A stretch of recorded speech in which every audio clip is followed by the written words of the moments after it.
እንዳይጠብቀን እንዲጠብቀን የሚያደርገውን ነገር ሁሉ ቆርጠነዋል። ከሱ ጋር መዋል አንፈልግም። እሱን በጸሎት ማነጋገር አንፈልግም። ሕጉን መፈጸም አንፈልግም።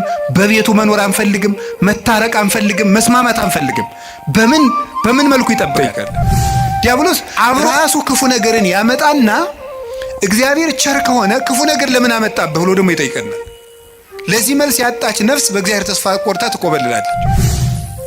የሚረግሟችሁን መርቁ ብሎ ሰው ሚስቱን መውደድ ካቃተው፣ ባሏን መውደድ ካቃታት፣ የማያምኑትን ውደዱ ተብሎን ክርስቲያን መውደድ ካቃተን እንዴት ብለን ነው አሁን ለክርስቶስ የምንመልስለት? ሰውን ለማዳን ወርቅ እፈልጋለሁ ቢል ኖሮ ወርቅ ስንት ሰው ይኖረዋል? እግዚአብሔር ግን ሰውን ለማዳን እስከ ውሃ ዝቅ ያለ እሷ አትበሉ እድሜ ለንስሐ ስጠኝ ነው የሚባለው። ወይ ጉድ!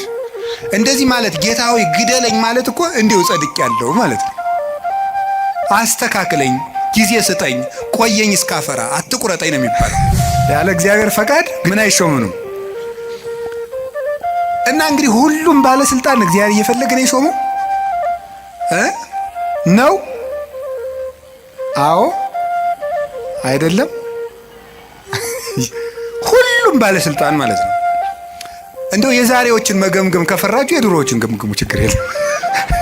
እውነቴን እኮ ነው ማለት ነው። ቢያንስ የድሮዎቹ መጥተው ምንም አያረጉንም ማለት ነው። ስላላደረገ በሬ በቃ እንዲሁ ነው ኑሮ ብሎታ ይኖራል። ምርጫ የለውም። የሚበላውም ምርጫ የለውም። ያው የተወሰነለትን እኔ ሰሞኑን ቲማቲም ልብላ ይላል በሬ ይላል። እስኪ ንገሪ፣ ኧረ እንደው ሻዩ ላይ ቅርንፉድ ጨምሩበት ይላል በሬ አለ። ምርጫ አለው። እኛ እኮ መምረጥ ስለቻልን እኮ ነው። ይሄ ደስ አይላችሁ? የምለብሰውን ይሄኛው ነው፣ ይሄ እንዲህ አይነት ሸሚዝ ደስ አይለኝም እምትል እኮ መራጭ አድርጎ ስለፈጠረ ንጉሥ አድርጎ ነው እኮ የፈጠረ። በራስህ ጊዜ ሁላችንም እንላለን ለገሪ ያለው እግዚአብሔር ስንታውቃታለች። አቤት ስታስቀድስ ሲያስቀድስ ማንም አይቀድመውም እኮ እንላለን። ግን ለነሱ ያልሆነ አይ ቤተ ክርስቲያን እነሱም እንዲህ ነው የሆኑ እንላለን። መጽሐፍ ቅዱስ ተጣልቶ አያውቅም።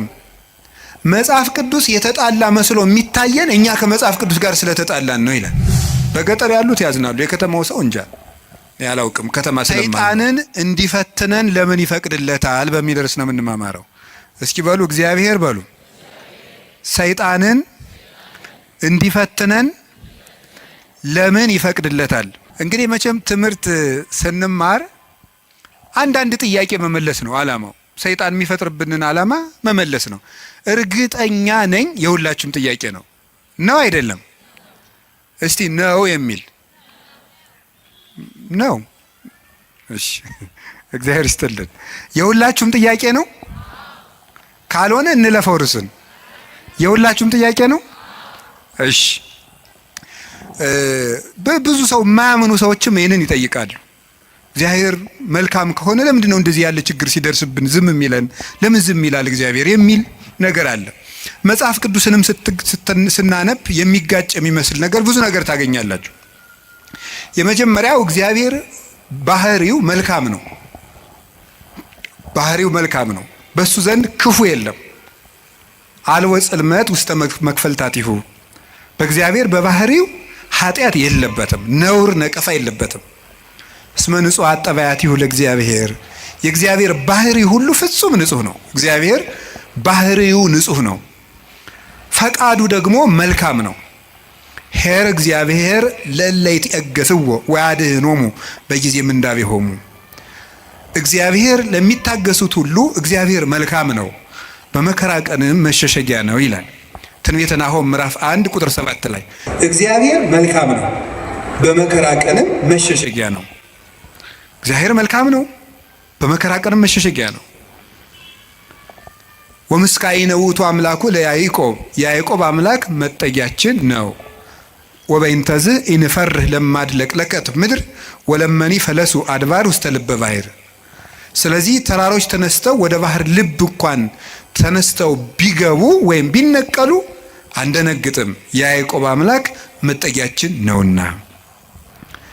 ይሄ እግዚአብሔር መልካም እንደሆነ ነው የሚያሳየው። እግዚአብሔር ያበርህ ሊተ ምንትኑ ያፈራህኒ። እግዚአብሔር ብርሃኔና መድኃኒቴ ነው፣ የሚያስፈራኝ ምንም የለም። እግዚአብሔር ምእመና ለሕይወቴ፣ እግዚአብሔር የሕይወቴ መታመኛዋ ነው። ምንም የምፈራው ነገር የለም።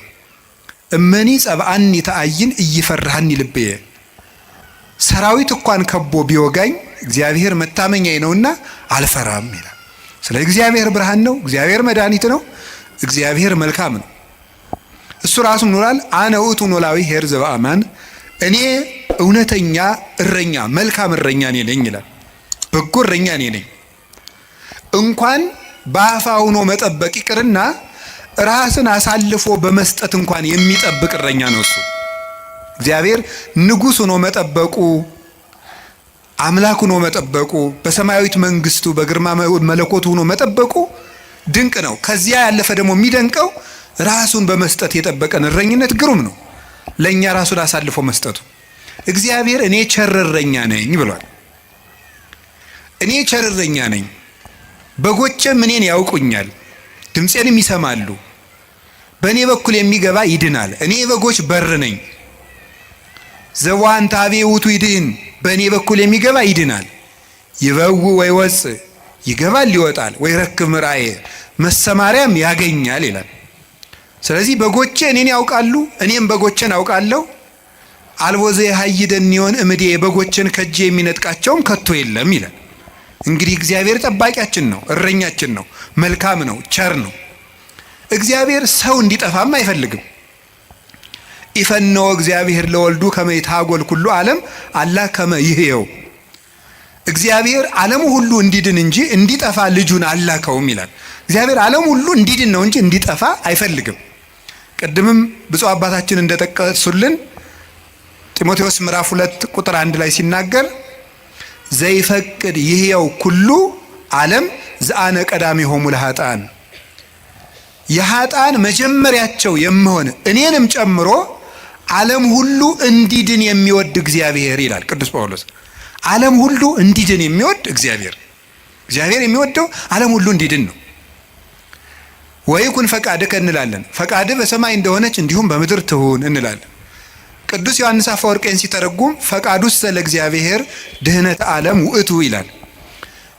ፈቃድህ ይሁን እያልን እንጸልያለን። ፈቃዱ ምንድን ነው ይልና የእግዚአብሔር ፈቃዱ ዓለም እንዲድን ነው ይላል።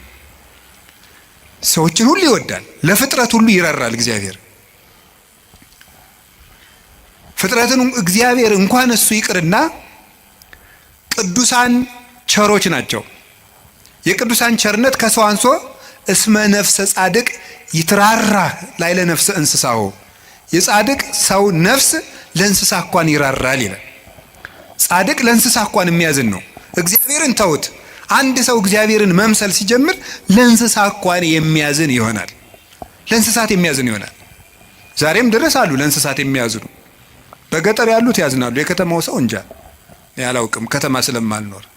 የገጠር እናቶች ጤፍ እንኳን ሲያበጥሩ ለወፎቹ ይተውላቸዋል፣ እንዲለቅሙ ይተውላቸዋል። ለዝንጀሮ ይተዋል። በኦሪት ዘዳግም ማለት ቃርሚያ በቃረምክ ጊዜ አዝመራህን ጨርሰህ አትጨደው፣ ለድሃና ለአውሬ ተው ተብሏል። ርኅራኄ የብሉይ ኪዳንም የሐዲስ ኪዳንም አስተምሮ ነው። ጥጃውን አርደህ በእናቱ ወተት አትቀቅለው ይላል። የቸርነት ስራ ነው ይሄ። ርኅሩህን ነው። በእናትና በልጅ መካከል ገብተህ ጭካኔን አታድርግ ማለት ነው። እናትና ልጅን መለየት ጭካኔ ስለሆነ እግዚአብሔር እንኳን ለሰው እናትና ልጅ ይቅርና ለእንስሳት እናትና ልጅነት የሚያዝን ርኅሩህ ነው እግዚአብሔር። ለእንስሳቱ ርኅራኄ ሰርቶላቸዋል።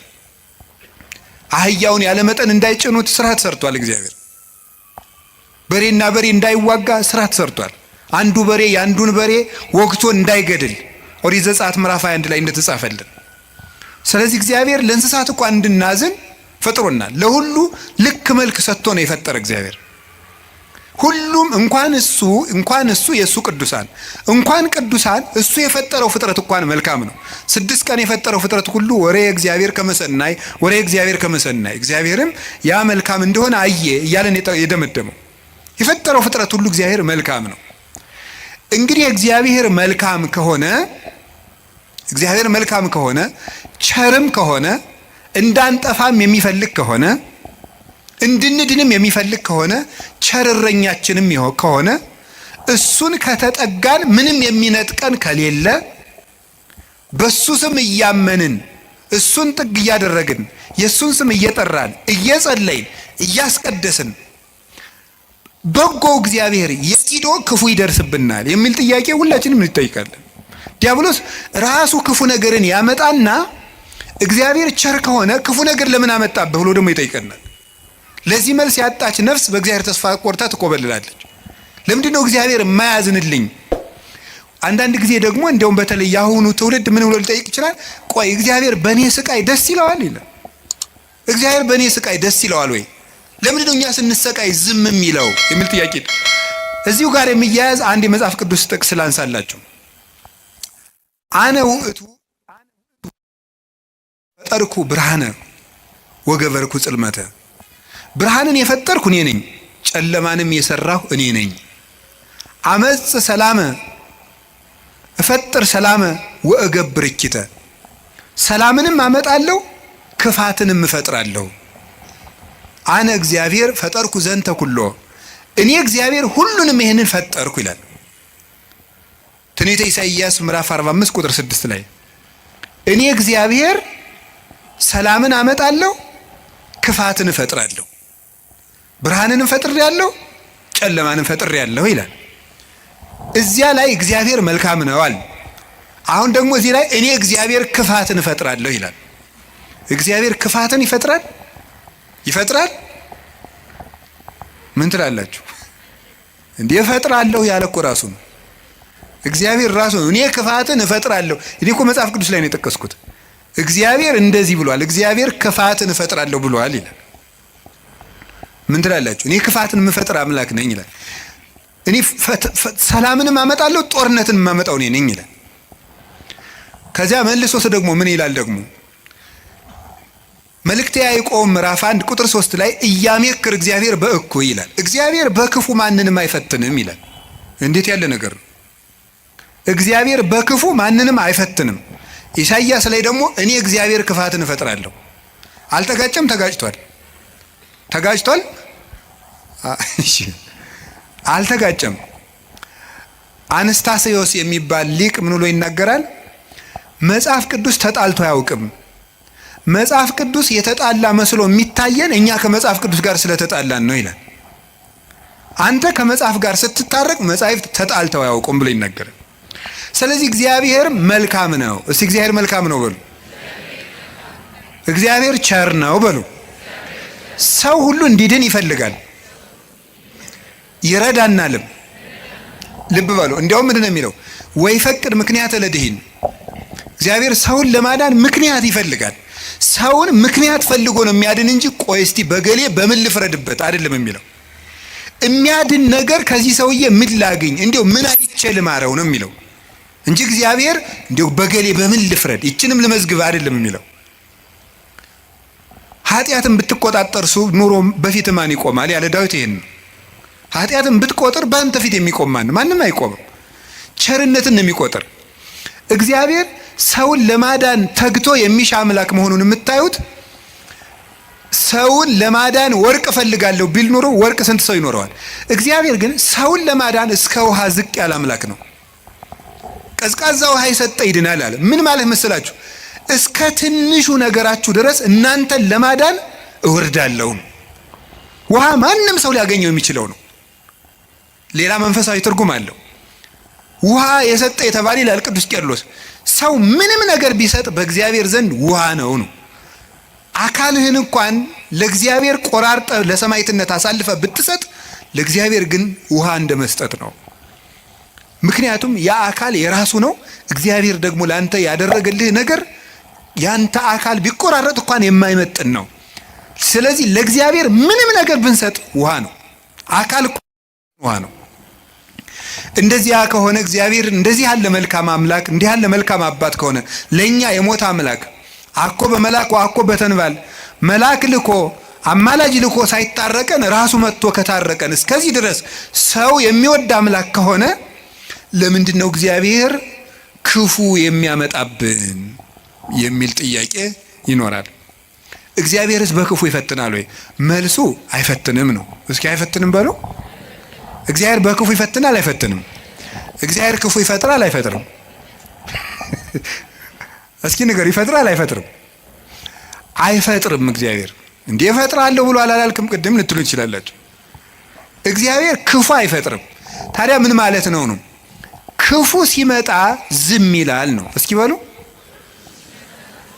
በሉ ንገሩ እንጂ ክፉ ሲመጣ እስኪ ለምሳሌ እንዲህ የሚል ነገር አለ። ሮሜ ምዕራፍ 13 ቁጥር 1 ላይ እስመ ይሰየም መኮንን ዘእንበለ ዘእምኀበ እግዚአብሔር ይላል። ያለ እግዚአብሔር ፈቃድ ባለስልጣን አይሾምም ይላል። በደንብ ስሙ። ያለ እግዚአብሔር ፈቃድ ምን አይሾምም? እና እንግዲህ ሁሉም ባለስልጣን እግዚአብሔር እየፈለገ ነው የሾመው ነው? አዎ አይደለም? ሁሉም ባለስልጣን ማለት ነው። እንደው የዛሬዎችን መገምገም ከፈራችሁ የድሮዎችን ገምግሙ፣ ችግር የለም። እውነቴን እኮ ነው ማለት ነው። ቢያንስ የድሮዎቹ መጥተው ምንም አያረጉንም ማለት ነው። ስለዚህ የድሮዎቹን መገምገም ትችላላችሁ። እናንተ ሁሉንም እግዚአብሔር እየወደደ የተሾሙ ናቸው። ምን ይመስላችኋል? ይሄ እግዚአብሔር ክፉ ነገር ሲመጣ ይፈቅዳል ነው። እስቲ ይፈቅዳል በሉ። ይፈቅዳል የሚለው ነገር ፈቃድ እግዚአብሔር የሚባለው ሁለት ትርጉም አለው። ፈቃድ እግዚአብሔር የሚባለው አንደኛው ውዴታ ነው። ሁለተኛው ደግሞ ይሁን ማለት ነው። የእንግሊዘኛ ቃላትን ለመጠቀም ይቅርታ አድርጉልኝ፣ ልጠቀም ነው ገና ስለ ቅርብ ለማድረግ ለእናንተ እንዲመቸኝ ነው። የመጀመሪያው ምን ይባላል? ፐርሚሽን ይባላል። እስቲ ፐርሚሽን በሉ እንጂ። ሁለተኛው ዊል ይባላል። እስቲ ዊል በሉ። እሺ ፐርሚሽን ማለት ምን ማለት ነው? እናንተ ኃጢአት ስትሰሩ እኔም ስሰራ እግዚአብሔር ይፈቅድልናል። ምን ማለት ነው ይሄ? ይፈቅድልናል ማለት እግዚአብሔር እኔ ኃጢአት ስሰራ ደስ ይለዋል ማለት ነው። ይሄ ምን የሚባለው? ፐርሚሽን ይባላል። ስራ ከጠቀመህ ስራ ነው። ኃጢአት አይጠቅምህም ብዬ እኔ ነግሬሃለሁ፣ ይጠቅመኛል ካልክ ስራ ብሎ ይተውሃል ማለት ነው። መተው እሱ ፐርሚሽን ይባላል። ያሰናብተናል። ስለ እግዚአብሔር ክፋት እንዲሰራ ያደርጋል ማለት ክፋት እንዲሰራ ሰዎችን ይተዋቸዋል፣ እንዲሰራ ያደርጋል። ዊል የሚባለው ደግሞ ወዶ የሚሰራውን እግዚአብሔር እንድንጸልይ ይፈቅዳል በሉ፣ እንድንጾም፣ እንድንጸድቅ፣ እንድንታረቅ ይሄ ፈቃድ ነው ይባላል። ይሄ ፈቃድ ማለት ነው ውዴታ፣ ወዶ የሚያደርግልን ነገር። ገብቷችኋል? ልዩነቱ ገብቷችኋል? እሺ ይፈቅዳል ማለት የመጀመሪያው ፈቃድ እግዚአብሔር ነው ይላል። ዝም ብሎ ምንድነው ፈቃድ እግዚአብሔር? ያለ ፈቃድ እግዚአብሔር ባለስልጣናት አይሾሙም ማለት ከየት ነው የምታስገቡት? ክፉ ሰዎች ሲሾሙ ምን ይላቸዋል ነው? ዝም ይላቸዋል ነው፣ ይተዋቸዋል ነው እንጂ ሰዎቹን ናማ እናት የተሾምና ሰውን ጨርስልኝ አይላቸውም። እግዚአብሔር እንደዚያ ብሎ ይሾማል ማለት አይደለም። እንደዚያ ሳይሆን የሚያደርገው እግዚአብሔር ክፉዎች ሲሾሙ ዝም ይላል። ለምንድን ነው ዝም የሚለው? እግዚአብሔር ነው ክፉ ነገር ሲመጣ። ስለዚህ ክፋትን እፈጥራለሁ ማለቱ ክፉ ሲመጣ ዝም እላለሁ ነው። ወይም ምን ማለት መሰላችሁ? የእግዚአብሔር እጅ አጥር ነው፣ ጠባቂ ነው፣ ረድኤት ነው።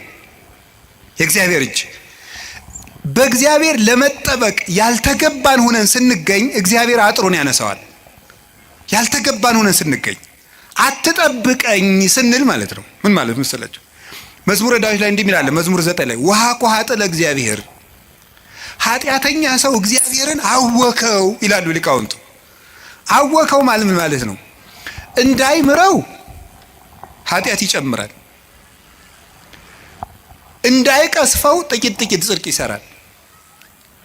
ማታ መዝሙር ቀን ዘፈን እንደማለት እያቀላቀለ እግዚአብሔርን አወከው። ወይም ደግሞ ኃጢአተኛ ሰው እግዚአብሔርን አነሳሳው ይላሉ አባቶቻችን። እንደ ደረቅ ሰው ይላሉ። እንደ ደረቅ ሰው፣ ደረቅ ሰው እንደው ጣይም አድርጌው ነው እንጂ ሌላ ነው የሚል አንድምታው። ደረቅ ሰው የሚለው ምን ማለት መስላችሁ? አቅም የሌለው ሰው እኔ አንተ ሰው ረፍ ብያለሁ ሲለምናል ወንድ እስኪነካኝ ወተት ነው እንጂ ደም አይወጣኝ የሚል ይሄ ማለት ነው። አቅም የለው ግን ደረቅ የሆነ ማለት ነው። በሉኝ የሚል ማለት ነው። ኃጢአት እየሰራ በየቀኑ ለእግዚአብሔር የመቅሰፍት ጨንገር የሚያቀብለው ሰው ማለት ነው። ቅሰፈኝ ቅሰፈኝ ቅሰፈኝ እያለ እግዚአብሔርን መቅሰፍት የሚለምን ሰው አለ ነው።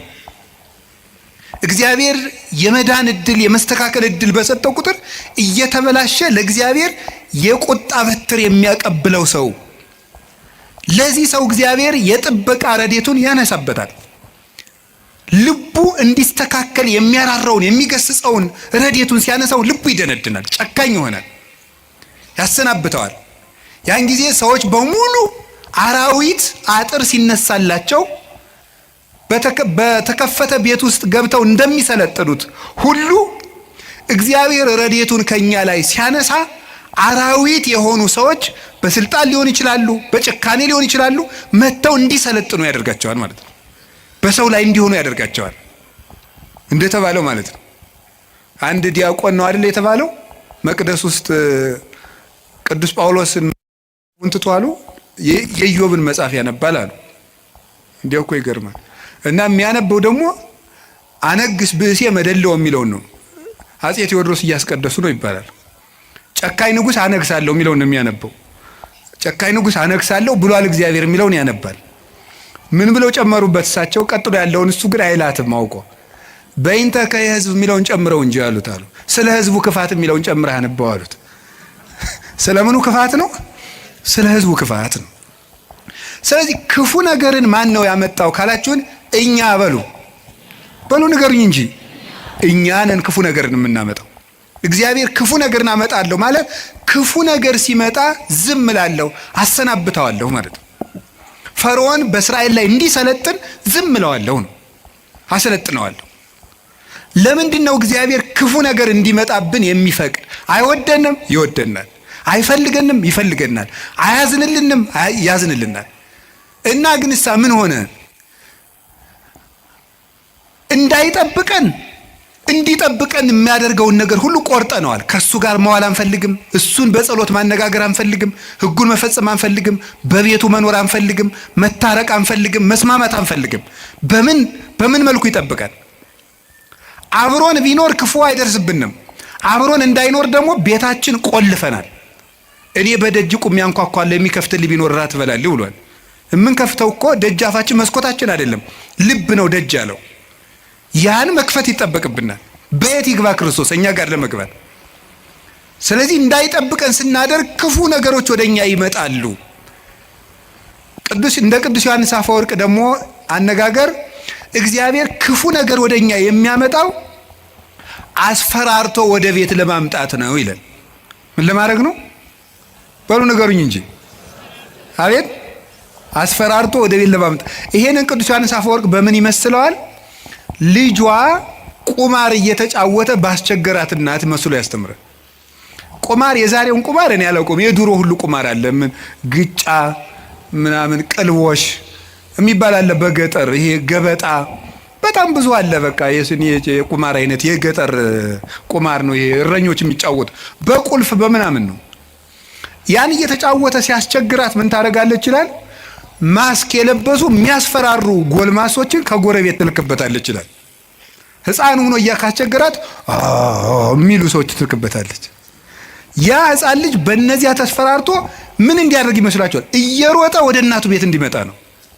እንደዚያ የምታደርገው እናቱ ልጇን ጠልታ ሳይሆን ልጇ ከዚያ ነገር እንዲወጣ የሚያስፈራሩ ሰዎችን ትልክበታለች።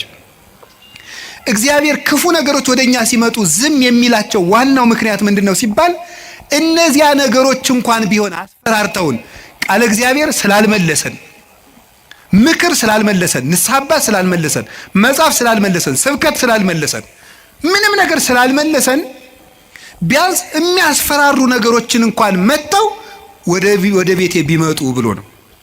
አይታችኋል አይደለም? አሁን በኮቪድ ጊዜ ሰው እግዚኦ ማረነ ክርስቶስ እግዚኦ እንደዚያን ጊዜ እኮ ታምር እኮ ነው፣ ታምር ነው። እኔ እንደውም ይገርማቸዋል። አጠቃላይ እኔ የዚያን ጊዜ አንድ ጊዜ በኮቪዱ ጊዜ አንድ ወረዳ ገጠር ወረዳ ላይ ሄጄ ነበርና መነኮሳት ጓደኞች አሉኝ አባቶች፣ የወረዳው ካቢኔ በሙሉ ንስሐ ገባ ከነሱ። እንደው ሁሉ ጊዜ ኮቪድ በሆነ አልኩኝ እኔ እንደው ካቢኔ ሁሉ ንስሐ እንዲገባ እንደው ኮቪድ ትንሽ ቆየት ባለ ያስብላል በእውነቱ ማለት ነው። አሁን ሰው ይውላችሁ እግዚአብሔር የሚያስፈራሩ ነገሮችን የሚልክብን ለዚህ ነው። አንድ ችግር ሲገጥመን እንሰበሰብ። አምና የነነዌ እንግዲህ ታስታውሳላችሁ አይደል? ሁልጊዜ እንሰበስባለን። ችግር ሲመጣ እግዚኦ መሐረነ ክርስቶስ እንላለን። እናቲቱ ግን እነዚያን የሚያስፈራሩ ነገሮችን የምትልክ መልሶ ወደ ቁማሩ እንዲሄድ አይደለም፣ ልጇ ከቤቷ ቁም ነገረኛ ሆኖ እንዲቀር ነው። እግዚአብሔር የሚያስፈራሩ ነገሮችን ብቅ የሚያደርጋቸው መከራዎችን እንዲመጡ የሚያደርገው እኛን ስለሚጠላን አይደለም፣ እንዲሰበስበን ነው።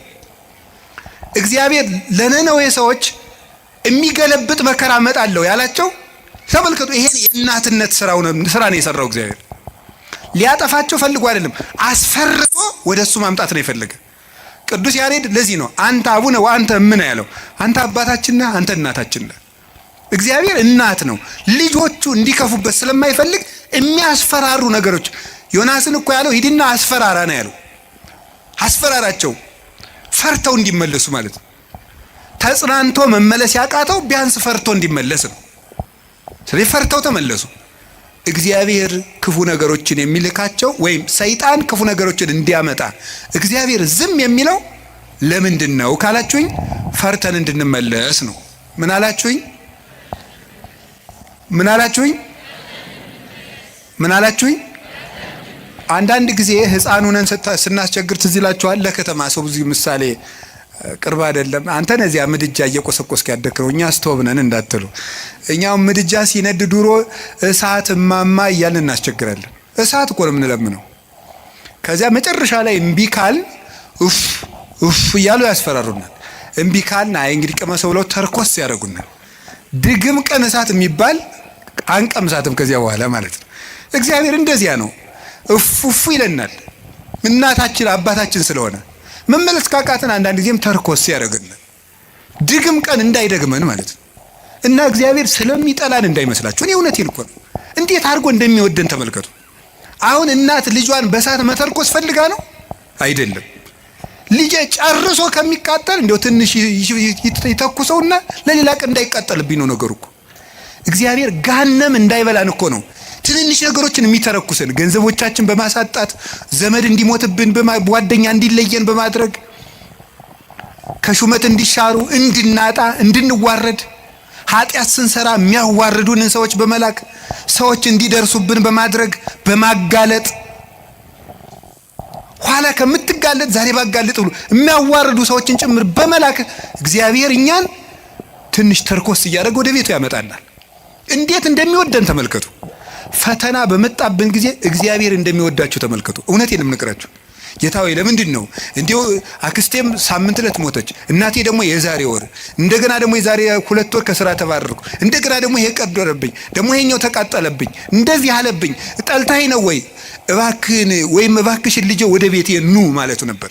እንዲህ አድርገህ ትፈልገኛለህ ወይ? ረስቼህ ስለኖርኩ እማስታውስበት መከራ ሰጠኸኝ ተብሎ ነው መመስገን ያለበት። አንተን እንዳስታውስህ የመጥሪያ ደብዳቤ ላክልኝ ነው።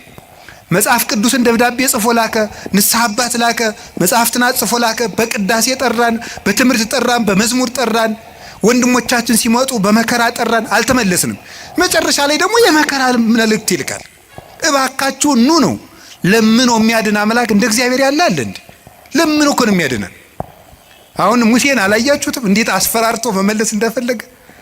እስራኤል ጣዖት ሲያመልኩ ሙሴ አቤት ተወኝ ማይጄ ላጠፋቸው ነው። አሁን ሙሴ እግዚአብሔርን ጨብጦ ስር ይዞት ሂጄ ላጠፋቸው ነው። እንዲሁ እኮ ይገርማል እኮ እግዚአብሔር የሚያደርገው ነገር። ኧረ ተው አታጥፋ። እንዴ ማብላት ሲያቅተው ጊዜ በረሃ አምጥቶ ጨረሳቸው ነው የሚለው አለ ሙሴ። እግዚአብሔር እንዳይሰደብበት ነው እሱ። 40 ዓመት ማብላት ሲያቅተው በረሃ አምጥቶ ጨረሳቸው ነው የሚለው አሉ። እንዲያውም እነሱን አታጥፋ አባቶቻችን ሲተረጉሙ አሁን እግዚአብሔር ሊያጠፋቸው ወዶ አይደለም ሙሴ እንዲሰራቸው እንዲቀጣቸው ብለው ነው እንጂ ይላሉ። እንግዲያስ ሂድና ቅጣ አለው። ሰርቶ ቀጥቶ እስራኤልን ወደ ራሱ ሰበሰባቸው። በማስፈራራት እንድንመለስ እግዚአብሔር ክፉ ነገር እንዲመጣ ያደርጋል። ከቃሉ ጋር ናቸው። ከቃሉ ጋር ናቸው። እግዚአብሔር ከሁላችን ጋር ይሁን። ስንት ሰው ነው እግዚአብሔር በሚያውቀው እንዴ ተነግሮ እኔ እንዲያው አሁን ሰውየው መዚህ ስለሌለ ተመስገን ነው ልናገር። ተነግሮ ይሄንም አይሰማውም፣ ችግር የለም። ተነግሮ አልሰማ ያለ ሰውዬ የሳምባ ቲቪ ገብገብ ሲያደርገው የቆረበ ሰውን ያውቃሉ። ተመስገን ነው። እንኳን ቲቪ መጣ። እንዲህ እውነቴን እኮ ነው የምነግራችሁ። ተርኩት። ስንት ሰው ነው ስንት አመፀኛ ነው ጸበል እንደምን ሰነበታቸው አማን ነው ሰላም ነው ፒስ ነው የሚለው ሁሉ ጸበል ሲሄድ እግዚአብሔር ይመስገን የሚለው። እንዲያው እግዚአብሔር ማን ይተርኩሰን እንጂ እውነቴን እኮ ነው የምነግራችሁ። እግዚአብሔር ማን ይተርኩሰን። ምድር ጠቧችሁ እኮ የምትራመዱት ሁሉ ጸበል ስትሄድ ኩምሽሽ በቃ እንዲሁ ለተቸገረ እንድናዝን አረማመዳችን እንኳን ልክ እንዲኖረው ንግግራችን መጠን እንዲያበጅ እግዚአብሔር ማን ይተርኩሰን እንጂ ተነግረን ሰምተናል እንዴ? እውነቴን ነው። ስለዚህ ስንቶቻችሁን እስቲ አሁን እዚህ ውስጥ ራሱ ብቆሰቁስ እዚህ ውስጥ እዚህ ከተሰበሰበው ውስጥ እግዚአብሔር በሚያውቀው እግዚአብሔር ነቅሶ ቢያወጣ ሲቸግራችሁ ወደ ቤተ ክርስቲያን የመጣችሁ ስንቶቻችሁ ናችሁ? ስንቶቻችሁ ናችሁ? ወይ ባል እንዴ ባለ ትዳሮች ሲጣሉ እኮ ነው ባጋባናቸው በ20 ዓመታቸው እኮ ነው ቤተ ክርስቲያን የሚመጡ ሲጣሉ ነው። ይኸው ከተጋባን ዓመታችን ነው። ምላትን አትሰማኝም ምንም አታዳምጠኝም ማለት ይጀምራል ማለት 20 ዓመት ጠፍቶ ኖሮ ምናምን መከራውን ነው ተደዝድዞ ነው እዚህ ወዲያ መከራችን ምን ተመስገን ነው እንኳን መጣችሁ። ዋናው መሸም ነጋም መምጣታችሁ ነው። ስለዚህ እግዚአብሔር ሰው ሁሉ ራሱን እንዲጠላ ሊያደርግ ይችላል። እንድንመጣም ከፈለገ እግዚአብሔር ሰው እንዲጠላን አያደርግም። ሰው እንዲጠላን ሰይጣን ሲያደርግ ዝም ይላል። ይሄ እግዚአብሔር እኛን የሚጠራበት መንገድ ነው። በቸርነቱ ወደ ቤቱ ይጥራል። የነነዌ ሰዎች የሚያስተምሩን ይሄንን ነው። እኛም ነገ ከነገ ወዲያ አሁን ሁላችሁም ችግር ካለባችሁ እግዚአብሔር ጠልቶኝ ነው አትበሉ። እግዚአብሔር ወደ ቤቱ ሊጠራኝ ፈልጎ ነው ማለት ያለብን። ከቃሉ ጋር ናችሁ። እግዚአብሔር ከሁላችን ጋር ይሁን። ሁለተኛው እግዚአብሔር ክፉ ነገር ሲመጣብን ለምንድን ነው ዝም የሚለው ካላችሁን ለመጥራት ነው ብያቸዋለሁ። የኃጢአት ይቅርታ ለማድረግ ነው። የኃጢአት ይቅርታ ለማድረግ አንዳንዱን ሰው እግዚአብሔር በበሽታ የኃጢአት ይቅርታ ይሰጠዋል። አንዳንዱን ሰው ገንዘቡን አሳጥቶ ሰውነቱን ከመቅሰፍ ይሰውረዋል። ገንዘብ የሰውነት ቤዛ ነው ይላሉ አባቶቻችን። ኦሪት ነው ያለችው። በሰውየው ላይ ሊመጣ የነበረውን ችግር በገንዘቡ ላይ ያሳልፍለታል። በዚያው እንደ የከተማ ሰው ጦሱን ይዞ ይሄድ ይላል። የገጠር ሰው በዚያው ያሳልፈው ይላል። ያው አንድ ነው ቋንቋ። ያም ጦሱን ይዞ ይሄድ ምንድነው? ጦስ ምንድነው? ታውቁታላችሁ? የሰውነት ገንዘብ የሰውነት ቤዛ ነው። የኃጢአት ይቅርታ እንድናገኝ ምን ያደርጋል መሰላችሁ? በሽታን ያመጣል፣ ደዌን ያመጣል። ያ ደዌ ኃጢአት ደዌ ዘኃጢአት ደዌ ሰሴት ይሉታል አባቶቻችን። የኃጢአት ይቅርታ እንድናገኝ ደዌን ያመጣል። ስለዚህ እግዚአብሔር ለምን እንደሚያደርገው ሲባል ይቅርታ ለመስጠት ገስጾ ቆንጥጦ ነፍሱን ላትርፈው ብሎ ማለት ነው። እንዲሁም አባቶቻችን ምን ይላሉ? ለምሳሌ አንድ ጻድቅ ያደረገው ልንገራችሁ። አንድ በጣም ፍጹም ጻድቅ አውሬ ሲበላው ያያል። አውሬ በልቶት ሳይቀበር ሲቀር፣ ሰውን ሁሉ የሚያስለቅስ ባለጸጋ ደግሞ በጥሩ አቀባበር ሲቀበር፣ እንደው ሰው ሁሉ አጅቦ ሲቀበር ያያል። እንደ እግዚአብሔር ሆይ እሱን ያገለገለህን ሰው አውሬ በልቶት እንዲሞት ታደርጋለህ፣ ቀማኛውን በስርዓት እንዲቀበር ታደርጋለህ። ፍርድ ምንድን ነው አለው። ይሄኛው ብዙ ጽድቅ አለው፣ ትንሽ ኃጢአት አለችው። የእሷን ቦታ የእሷን ፈንታ ስጋውን አውሬ እንዲበላው አድርጌ ነፍሱ ፍጹም እንድትሆን አድርጌያለሁ። ይሄኛው ደግሞ ሙሉ ኃጥ ነው፣ ግን ትንሽ ጽድቅ መቼስ የሌለው የለም።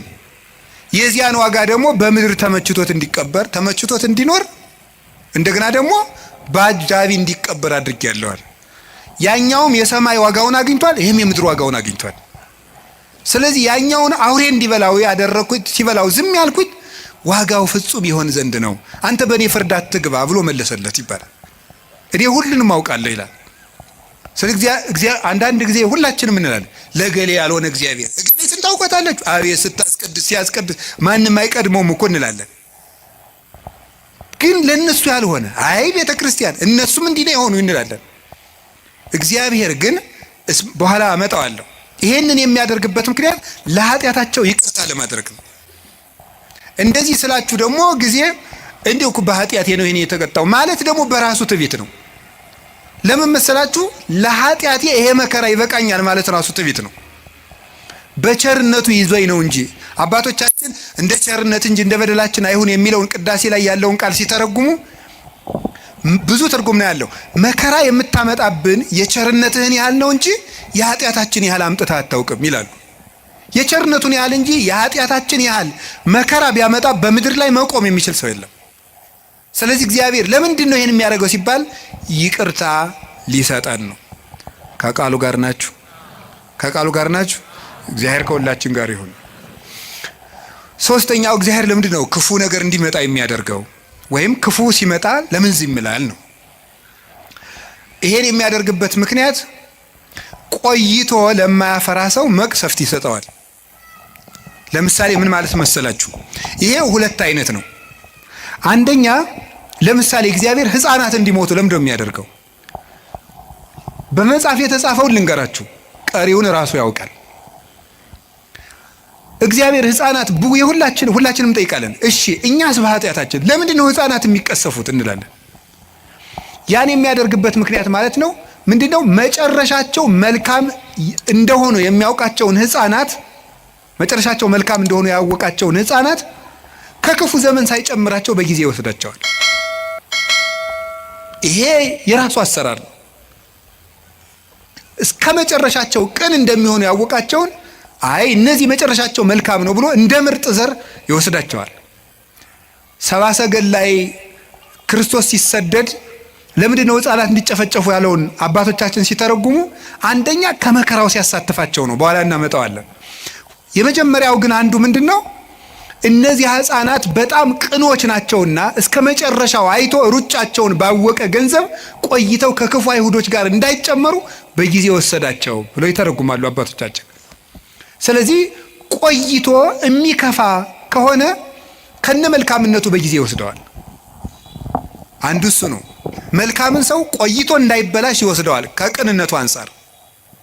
ሁለተኛ ደግሞ ቢቆይም በመቆየቱ ራሱም ከመጎዳት ሰውም ከመጉዳት በቀር መልካም ነገር የማያደርገውን ደግሞ በጊዜ ያነሳዋል።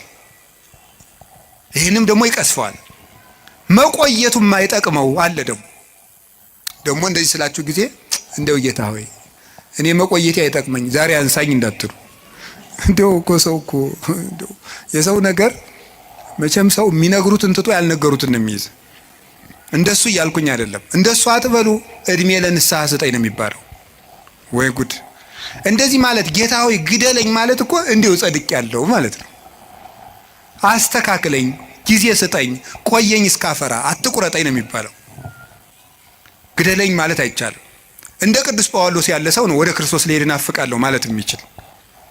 ስለዚህ እግዚአብሔር ቆይቶ ለምንድን ነው እንደው እገሌ ለምን ተቀሰፈ እገሌ ምን እንዲህ አለ የማይቆየውን ሰው እንደውም ቆይቶ ቢያንስ እንኳን በቅዱሳን ምልጃ እንኳን ትንሽ ምሕረት እንዳያገኝ የእግዚአብሔርን ቸርነት ጨርሶ ተቃውሞ ከምሕረት በር ውጪ በር እንዳይዘጋበት የሚያስምር ነገር ሳለው እንኳን እንደው ትንሽ ይወስደዋል።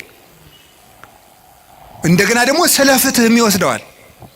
በመቆየቱ ሰዎች ብዙ የሚጎዱ ከሆነ ስለ ፍትህ ይነቅለዋል። ያንን እንደ ፈርዖን ያለውን ፍትሁን ያሳየዋል። እግዚአብሔር ምሕረቱን ላልተጠቀመ ሰው ፍትህ ይሰጠዋል፣ ፈታሂነትም ስላለው። ከዚህ የተነሳ ፈርዖንን አነሳው። እንዲያውም አባቶቻችን ምን ይላሉ? ፈርዖንን በባህር ውስጥ የጣለ በሉ እስቲ ምሕረቱ ለዘላለም ነውና በሉ እስቲ። እንዴት ነው ይሄ ነገር? ፈርዖንን በባህር ውስጥ የጣለ ይሄ ነገር አይጋጭም?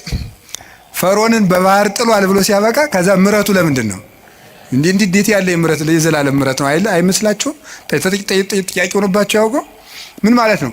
ፈርዖን ቢቆይ ኑሮ ለአንተኛው ደግሞ በእግዚአብሔር ከዚያ የባሰ የሚያስመጣበትን ነገር ይሰራል እና እንዲያው ባህር ውስጥ መክተቱ ምሕረት ነው ይላል። ቸር ስለሆነ ነው እንኳን ከተተው ባህር ውስጥ ማለት ነው። ከዚያ የባሰ ምን ሊመጣበት ኑሯል ብትሉኝ እግዚአብሔር ያውቃል፣ እኔ አላውቅም። እግዚአብሔር የባሰ ነገር እንዳንገባ እንደው ወደ አንዱ ጉድጓድም ቢሆን ተገፍተን እንድንገባ ያደርጋል እግዚአብሔር። ስለዚህ ለፈርዖንም ቸር ነው ማለት ነው እግዚአብሔር። እስቲ እግዚአብሔር በሉ። ለፈርዖንም ምንድን ነው? ቸር ነው። ያረገለትን አላያችሁም እንዴ? አድርጎለታል እኮ በአንበጣ እየቀጣ በዝንብ እየቀጣ በውሃ እየቀጣ በጓጉንቸር እየቀጣ በልጅ ሞት እየቀጣ አሳይ በከብት ሞት እየቀጣ በረዶ በደረቅ በጋ እያወረደ ከሳት ጋር አሳየው። 10 ቸርነት እኮ ነው ያደረገልን። 10 ቸርነት አድርጎ እግዚአብሔር አንድ መቅሰፍት ነው ያመጣ። እሱም ቸርነት ነው ሊቃውንቱ ያሉት። እሱም ቸርነት ነው። ፈርዖን መቆየቱ የባሰ ከእግዚአብሔር ጋር እየታገለ እንዳይማር ይሆናል ይሉ የለ አባቶቻችን። እግዚአብሔር አዳምን እንዲው ገነት ውስጥ እንዲው ቢተወው ኖሮ ይላሉ አባቶቻችን ብለን ብንጠይቅ ሲመልሱ እግዚአብሔር እንዲው አዳምን ይወደዋል እንዲው ቢተወው ኑሮ ገነት ውስጥ እንዲው ባያስወጣው። መልሱ ምን የሚሉት አበው ሲናገሩ ይሄን አዳም ገነት ውስጥ ቢቆይ ኑሮ አይ እግዚአብሔር እኮ እኔን ከገነት እኮ ያላስወጣኝ ከኔ የበለጠ ፍጥረት ስለማያገኝ ስለሚወደኝ ነው። አያገኝማ ከኔ የተሻለ እንዴት ያስወጣኛል ብሎ የባሰ እግዚአብሔር እንዳይምረው ይሆን ነበር ነው። እንዳይምረው ይሆን ነበር። እግዚአብሔር እኔ ስለማስፈልገው ነው ያላስወጣኝ ብሎ የእግዚአብሔርን ቸርነት በመገዳደር አዳም ምሕረት እንዳያገኝ ይሆን ነበር። እንዳይሆን እግዚአብሔር በልወት ተቆይና ምርሃለሁ አለው። እግዚአብሔር እንኳንስ ከሌላው ነገር እንኳንስ ከቤታችን ይቅርና ከገነት እንኳን ሲያስወጣ በቸርነት ነው የሚያስወጣው። እንዳንበላሽበት ነው። የማይቆነጠጥ ልጅ የሰው ልጅ ነው ይላል ቅዱስ ጳውሎስ። የጎረቤት ልጅ ነው የሚቆጣው። የራስ ልጅ ይቀጣል። እግዚአብሔር ልጆቹ ስለሆነ ይቀጣል። ልጅ ደግሞ ይቀጣል። ለነገሩ ያው ልጅ አይቀጣም። ድሮ እንቀጣ ነበር። እንዲሁ ቤተሰቦቻችን ሩቅ አገር ሲሄዱ ድሮ ከጎረቤት ጥለውን ይሄዳሉ። ከጎረቤት ንሱ ልጄን አቆዩ ተብለን ከዚያ በኋላ የሆነ ነገር ከተቆጡን ሄደን ከተዘጋው ከእናት አባታችን ቤት ቁጭ እንላለን። እነዚያ ጎረቤቶች ምን እንደሚሉ ታውቃላችሁ? የሰው ልጅ መሆንህን ለማሳወቅ ነው አይደል እዚህ ሄድከው፣ ልጅ ብትሆን ኑሮ አትሄድም ነበር ይላሉ። የሰው ልጅ ነው ሲቆጡት የሚጠፋ። የራስ ልጅ ግን እየተቆጡት በቤት ነው የሚኖረው። የሚቆጡት ልጅ ነው። እግዚአብሔር ቅዱስ ጳውሎስ ልጅ ነው። ዕብራውያን 12 ላይ ካልተቆጣችሁ ልጅ አይደላችሁም ካልተገሰጻችሁ ብሎ ይነገራል። እና እግዚአብሔር የሚያደርገው ለክፎች ለበጎች ፍትህ እንዲያገኙ፣ ክፎች ደግሞ በመቆየታቸው ስለማይጠቀሙ ይህን ያደርጋል። ለክፎች ደግሞ ለምን ዘመን ይሰጣቸዋል? ንስሐ እንዲገቡ። ይህን በማድረግ ነው። ከቃሉ ጋር ናችሁ። ስለዚህ እግዚአብሔር ክፉ ነገር እንዲመጣ የሚያደርገው በዚህ ምክንያት ነው። ሌላ የተወሰኑ ነጥቦችን ልንገራችሁ። አሁን ይሄ ለምን ክፉ ነገር እንዲመጣ ያደርጋል እግዚአብሔር ነው። አሁን ወደ ርዕሳችን ልመልሳችሁ። እግዚአብሔር ለምን ሰይጣን እንዲፈትነን ምን ይልለታል ነው? ይፈቅድለታል ነው። የመጀመሪያው ነፃ ፈቃድ ስለሰጠን ነው። እስቲ ነፃ ፈቃድ ስለሰጠን በሉ።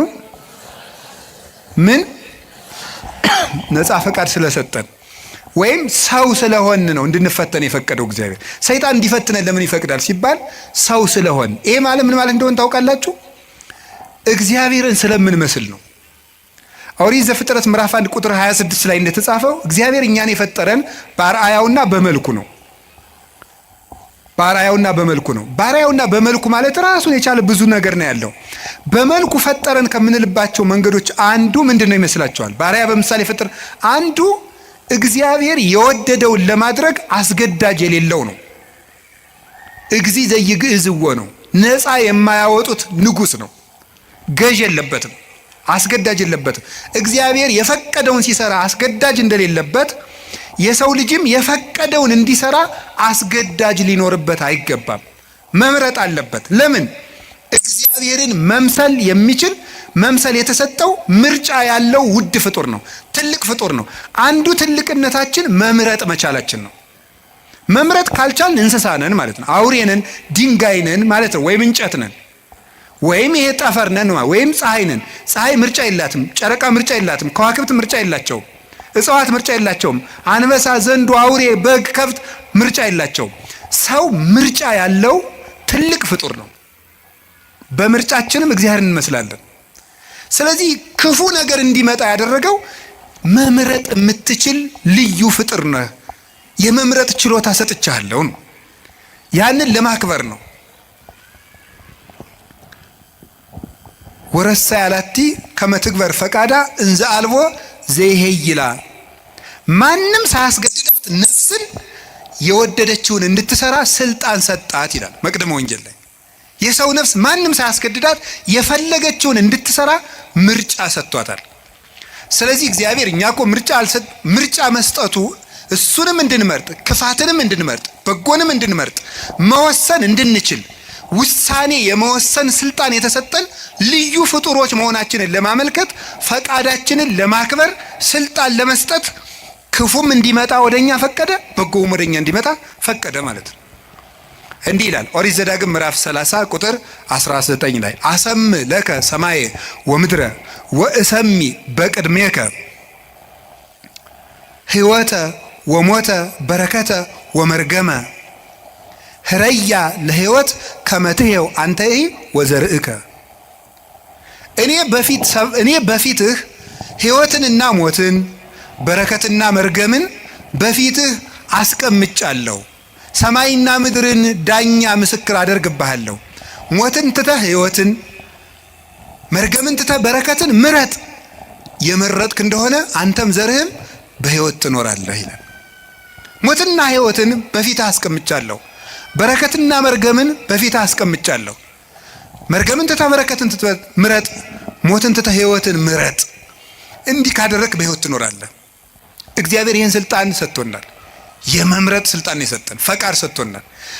ክርስቲያኖች በየቀኑ ዲያብሎስን ለማሸነፍ ምንድነው ማድረግ ያለባቸው ሲባል ጠንቅቆ መምረጥ መቻል ነው። ሲጠንቅቆ መምረጥ መቻል በሉ። ማመስገንና እርግማን፣ ሌብነትና ምጽዋት፣ ትዕቢትና ትህትና፣ ቂምና ይቅርታ በየቀኑ ምርጫ ነው። ክርስትና በየቀኑ እየመረጡ መኖር ነው። መልካሙን እየመረጡ መኖር ነው። ስለዚህ ሰይጣን ለምንድነው የሚፈትነን ካላችሁ፣ ወይም ደግሞ ለምንድነው በሰይጣን እየተሸነፍን ያለን ካላችሁኝ፣ ምርጫችንን መወሰን ስላልቻል ነው። እግዚአብሔር ለምንድነው ሰይጣን የሚፈትነን ከሆነ በእኛ የሚፈርድብን ለምንድነው ከተባለ መርጠን የምንገዛ እኛ ነን እንጂ እስቲ በሞቴ አንተ ና አፍንጫህን ብዬ ሳልጥልህ ና ሲጋራ ጭስ። እስቲ ሰይጣን እንደዚህ ያለው ሰው አለ? አንተ ጆሮን ሳልልህ ና ስከር ያላችሁ አለ? ሰይጣን ተገልጦ አንተ በሰይፍ ሳልልህ ና ዘሙት ያለው ሰው አለ? የለም። ወደን መርጠን ነው። ሰይጣን ነው እንጂ እንደሚያደርገኝ ሰይጣን አይደለም። ራሳችን ነን፣ ምርጫችን ነው። ሰይጣን አቅራቢ ነው፣ እኛ መራጮች ነን። እግዚአብሔር ደግሞ እንድንመርጥ ያደረገን ክብር ሰጥቶን ነው። እስቲ መርጣችሁ ኑሩ። ሰምታችኋል አይደለም? እንዲሁ ዝም ብሎ እግዚአብሔር ዝም ብሎ እንደ ራሳችን ኮምፒውተር እና ስልክ ዝም ብሎ በፓስወርድ የሚዘጋን የሚቆልፈን ሳይሆን ራስህን መዝጋት መክፈት የምትችል ልዩ ፍጡር አድርጌሃለሁ። የምትወስንበት ችሎታ እውቀት ሰጥቼ ህሊና ሰጥቼ የሚከስ እዚህ ውስጥ ደግሞ የሚያስታውስ ይሄ ነገር ክፉ ነው የሚል ሰጥቻለሁ። ምረጥ ነው። ታዲያ እንድንመርጥ አድርጎ ስለፈጠረን መልኩን ስለሰጠን ልናከብረው አይገባም እንዴ? እንዲሁ ዝም ብሎ እንደ በሬ ፕሮግራም ስላላደረገን በሬ በቃ እንዲሁ ነው ኑሩ ብሎታ ይኖራል። ምርጫ የለውም። የሚበላውም ምርጫ የለውም። ያው የተወሰነለትን እንዲሁ ሰሞኑ ቲማቲም ልብላ ይላል በሬ ይላል። እስኪ ንገሩኝ። ኧረ እንዲሁ ሻዩ ላይ ቅርንፉድ ጨምሩበት ይላል በሬ አለ? ምርጫ አለው? እኛ እኮ መምረጥ ስለቻልን እኮ ነው። ይሄ ደስ አይላችሁ? የምለብሰውን ይሄኛው ነው፣ ይሄ እንዲህ አይነት ሸሚዝ ደስ አይለኝም እምትል እኮ መራጭ አድርጎ ስለፈጠረ ንጉሥ አድርጎ ነው እኮ የፈጠረን። በራስ እንድትወስን እንድንወስን አድርጎ አንግሶ ነው የፈጠረን። ሰብሰን ዘንጉሥ ውእቱ እያይመረ ሰው ንጉሥ ነበር አላወቀም ነው። ማንም ሳይወስንበት የሰው ልጅ ሕይወቱን እንዲወስን እግዚአብሔር ስልጣን ሰጥቶታል። የመለኮት ተሳታፊ ነው። ሱታፊ አምላክ አለው። እግዚአብሔርን ይመስላል። እግዚአብሔር ሳያስገድደው በከመ ፈቀደ ይገብር ወበከመ ሀሌ ይፈጽም አልቦ ዘይብሎ ምን ተገበርከ ዘንታ አይሰምከው ዘንታ አሰነይከ። እግዚአብሔር እንደወደደ እንዲወስን፣ ሰው እንደወደደ እንዲወስን ፈጥሮታል። ከቃሉ ጋር ናችሁ? ከቃሉ ጋር ናችሁ? ስለዚህ አሁን ሁላችሁም ሰይጣን እኛን እየገዛን ያለ በምንድን ነው ካላችሁ፣ ነፃ ፈቃዳችንን ተጠቅሙ። እስኪ በሉ አቤት። እንዲያውም አንድ ቅዱስ ዮሐንስ አፈወርቅ የሚለዋል እንዴ ውብ ሴት ባየህ ጊዜ እግዚአብሔርን ለምን ውብ አድርጎ ፈጠረ ትላለህ እንዴ ይላል። ታዲያ ምንድነው ማለት ያለብህ? የራስህን ፈቃድ ተቆጣጠር እንጂ እግዚአብሔር ለምን ውብ አድርጎ ፈጠረ ትላለህ እንዴ? ብረቱ ላይ ሄደህ እጅ ቢቆረጥ እግዚአብሔር ለምን ብረት ፈጠረ ትላለህ? ራስህ ባለማስተዋል ተቆርጠህ ማለት። ሰይጣንን የሚቀልድብን በምንድን ነው ካላችሁ በፈቃዳችን ነው። አሁንም ቢሆን በዚህ ዘመን የተሳሳቱ ስብከቶች አሉ። ሰይጣን ማንኛውም ሰው ላይ አለ የሚል ስብከት የለም። ሰይጣን ማንኛውም ሰው እየገዛው ነው፣ አይገዛውም። ነፃ ፈቃድህን ከተጠቀምክ ሰይጣን አይገዛችሁም። ፈቃድ እኔ ሰይጣንን አለ ይሁን ምን አለ መሰላችሁ? ቅዱስ ያዕቆብ ሲናገር ያዕቆብ ምዕራፍ 4 ቁጥር 4 እስከ 6 ሲናገር ምን አለ? ኦሆ በልዎ ለእግዚአብሔር እንብየ በልዎ ለጋኔን ወይርቅ እምኔክሙ። እግዚአብሔርን እሺ በሉት ጋኔንን እምቢ በሉት ከእናንተም ይርቃል ይላል። እግዚአብሔርን እሺ በሉት ጋኔንን እምቢ በሉት ከእናንተም ይርቃል። ሰይጣንን እምቢ በማለት ማራቅ ይቻላል። አልፈልግም በማለት በፍላጎታችን ሰይጣንን አለማቅረብ እንችላለን። በፍላጎታችን የእግዚአብሔር መሆን እንችላለን። የእግዚአብሔር መሆንም ፈቃድ ነው። አሁን አንዳንድ ሰው ይላል እንዲሁ እግዚአብሔር እንዲሁ ጥሩ ሰው ቢያደርገኝ ይላል። እንዴ የወራችሁን ሰው እኮ እንጨት አይደለም፣ በግድ አይጠረም። ፈቃድ ያለው ፍጡር ነው። አስፈቅዶ ነው የሚያድነህ። እንዲሁ እግዚአብሔር ሌሊቱን ሙሉ እንደው እንዳልተኛ ቢያደርገኝ አያደርግም እያልኳችሁ ነው። አያደርግም። ወደህ መርጠህ ነው ማድረግ። ለምን ያስገድዳል እግዚአብሔር? እንደ እግዚአብሔር ለምን ፈቃዱን ያጋጫል? ፈቃድ ሰጥቶ እንደገና ለምን ያስገድዳል? እንዲሁ እግዚአብሔር ዓለሙን ሁሉ ጥሩ ቢያደርገው ምን ችግር አለ? አያስገድድማ። ነፃ ፈቃዱንሳ እንደዚህ ያድርጉ። ከቃሉ ጋር ናችሁ። እግዚአብሔር ከሁላችን ጋር ይሁን። ስለዚህ እግዚአብሔር እንድንፈተን ያደረገን በምንድን ነው? ነፃ ፈቃዳት። ክርስቲያን ማለት በየቀኑ እየመረጡ መወሰን ማለት ነው። ክርስቶስ የሚወደውንና ለራስ የሚጠቅመንን ነገር መወሰን ነው። ውሳኔያችሁ ላይ ከተጠነቀቃችሁ ሰይጣንን ድል መንሳት ይቻላል ከእግዚአብሔር ቸርነት ጋር ማለት። እንዲሁ ይህን ስፖርት ጌታ ሆይ እንዲሁ ይህን ስፖርት አላቀኝ ትላላችሁ አትሉ? ትላለህ። እስኪ ስለ ስፖርት አላቀኝ ብሎ የጸለየ እስኪ ትላላችሁ? እንዲሁ ይህን ጂም የሚባል የሚዘጋ አምላክ ብሎ የሚያውቃለ? ለምንድን ነው ደስ ብሏችሁ የምትሰሩት? ስትራፖ እየያዛችሁ ደረቱ ጋር እየያዛችሁ ለምንድን ነው ያን የምትሰሩት? ለውጡን ስለምታስብ ደስ ብሎ ነው የምትሰራው። ጥንካሬ ስላለ ነገ ጠንካራ ሆናለሁ በደንብ ቶሎ አላረጅም እያላችሁ አይደል የምትሰሩት? ጎባጣ አልሆንም ቀጥ ብዬ እሄዳለሁ እያላችሁ ነው የምትሰሩት እኮ ማለት ነው። ስለዚህ እንደሚያጠነክር አውቀህ ነው። ነፍስህም እንደዚያው የራሷ ማጠንከሪያ አላት። ነፍስን የሚያጠነክራት ምንድን ነው ካላችሁ መከራ ነው የሚያጠነክራት። ወምንዳቤ አርሃበሊተ ሰፊ ልቡና የሚገኘው ከመፈተን ነው። ተፈትኖ የማያውቅ ሰው አትንኩኝ ባይ ነው። ከሰው ጋር መኖርም አይችልም። ስለዚህ እግዚአብሔር ከመከራ የተነሳ አሰፋልኝ ያለ ቅዱስ ዳዊት ለዚህ ነው። መከራ ትዕግስትን እንዲያደርግ ትዕግስትን ተስፋን እንዲያደርግ እናውቃለን። ተስፋ ደግሞ አያሳፍርም ይላል ቅዱስ ጳውሎስ። መከራ ትዕግስትን ያደርጋል። ትዕግስት እንድናገኝ ብርቱ እንድንሆን። የሰው ልጅ እንደ አትክልት ነው። አረጋዊ መንፈሳዊ እንደሚናገረው አትክልት በፀሐይ ብቻ ማደግ አይችልም፣ ይደርቃል። በዝናብ ብቻ ማደግ አይችልም፣ ሽባ ይሆናል። ስለዚህ ዝናቡ ያበቅልና ያሳድገዋል፣ ፀሐዩ ያበስለውና እንዲያፈራ ያደርጋል። ስለዚህ ሐሩሩን መከራ አድርጉት፣ ዝናቡን ደግሞ የእግዚአብሔርን ቸርነት አድርጉት። ሰው ሁልጊዜ ቸርነቱን ብቻ ቢያደርግለት መከራ ሳይመጣበት ብቻ ቢጠብቀው የሰው ልጅ ልፍስፍስ ይሆናል፣ ሰነፍ ይሆናል። ዝም ብሎ መከራ ብቻ ቢመጣ ደግሞ ተስፋ ይቆርጣል። ስለዚህ እግዚአብሔር ምን ያደርጋል? ሰው አትክልት ነውና አትክልቱን ለማሳደግ ከመከራውም ጥቂት ጥበቃውንም ሳያቋርጥ ሁለቱንም እንዲፈራረቁ ያደርጋል። ክረምትና በጋን አላቋርጥም ብሎ ለኖህ የነገረው ይሄን ነው። ክረምትና በጋ መፈራረቃቸው ክረምት ብቻ በጋ ብቻም አይደለም። ክረምትም በጋም የራሳቸው ጥቅም አላቸው። በጋ መከራ ነው፣ ክረምት ደግሞ ቸርነት ነው። ሁለቱም ደግሞ ተፈራርቀው ይተረጎማሉ ተለውጠው። ስለዚህ እግዚአብሔር እንደዚህ የሚያደርገው ለምንድነው ሳለ እንድንበስል ከመመከራ ለሃይማኖት ጥቅሙ። ቅዱስ ጴጥሮስ እንደተናገረ ወርቅ የሚጠነክረው በመከራ ነው፣ ተፈትኖ ነው የሚጠነክረው። እኛም ጠንካራ ክርስቲያኖች እንድንሆን ስለሚፈልግ ክፉ ነገር ወደኛ እንዲመጣ ያደርጋል። ከቃሉ ጋር ናችሁ። እግዚአብሔር ከሁላችን ጋር ይሁን። ገበሬ እንዴት እርሻ እንደሚያስለምዱ ብታውቁ ተመስገን ነው። እኔ ገጠር ስላደኩኝ አባቶች ልጁን ቁጥቋጦ ለማስተማር አጋም የሚባል እሾህ አለ። እጁን ያስጨብጠዋል። እሾሁን ነው የሚያስጨብጠው እኮ ያዘው ይለዋል። ከዚህ በኋላ ምን ይሆናል? መጨረሻ ላይ በቃ ምንም ነገር እልፍ የማይበሳው ይኖረዋል ማለት ነው። ወታደሮችን እንዴት እንደሚያሰለጥኗቸው ታውቃላችሁ አይደል? የታየኸው መጽሐፍ ቅዱስ ነግሮኝ ነው እንጂ እኔ ወታደር አላየሁም። ክርስትና ከተመሰለባቸው ምክንያቶች አንዱ ምንድነው? ወታደርነት፣ ውትድርና ነው፣ አርበኝነት ነው ያን የወከለው። ስለዚህ ለፍቶ ውሃ ጥሙን ችሎ ሩጦ ተሸክሞ እየሮጠ ተራራ እየወጣ ቁልቁለት እየወረደ በበረዶ እየረጠ በፀሐዩ እየሮጠ ነው የሚለምደው። ለምንድነው ሲባል ጠንካራ ድል የማይነሳ እንዲሆን ነው። እስመ ይኮነ ቀትልነ እምኀበ ሥጋ ወደም፣ ውጊያችን ከስጋና ከደም ጋር አይደለም። አላ ምስለ መኳንንት ርኩሳት እለ ይኮንንዎ፣ ለጽልመት ጨለማውን ከሚገዙት ከአጋንንት ጋር ነው ውጊያችን። ለስጋዊ ውጊያ ስጋዊ ብርታት እንደሚያስፈልገው ለመንፈሳዊ ውጊያ መንፈሳዊ ብርታት ያስፈልገዋል። እግዚአብሔር ለምንድን ነው ፈተና እንዲመጣ የሚያሰርገው ካላችሁኝ፣ ሊያጠነክረን ስለሚፈልግ ነው። ወርቅ በእሳት ተፈትኖ እንደሚጠራ በመከራችሁ የተፈተነ ሃይማኖታችሁ ጌታችን መድኃኒታችን ኢየሱስ ክርስቶስ በመጣ ጊዜ በክብርና በምስጋና እንድትገለጡ ያደርጋችኋል ይላል። እስመ መከራሃ ለሃይማኖትክሙ ትትረከቡ ሀለወክሙ በስብሐት ወበውዳሴ አመ ያስተርኢ እግዚእነ ኢየሱስ ክርስቶስ ከመ ወርቅ ንጹሕ ዘይትበደር ሳመከርዎ በእሳት።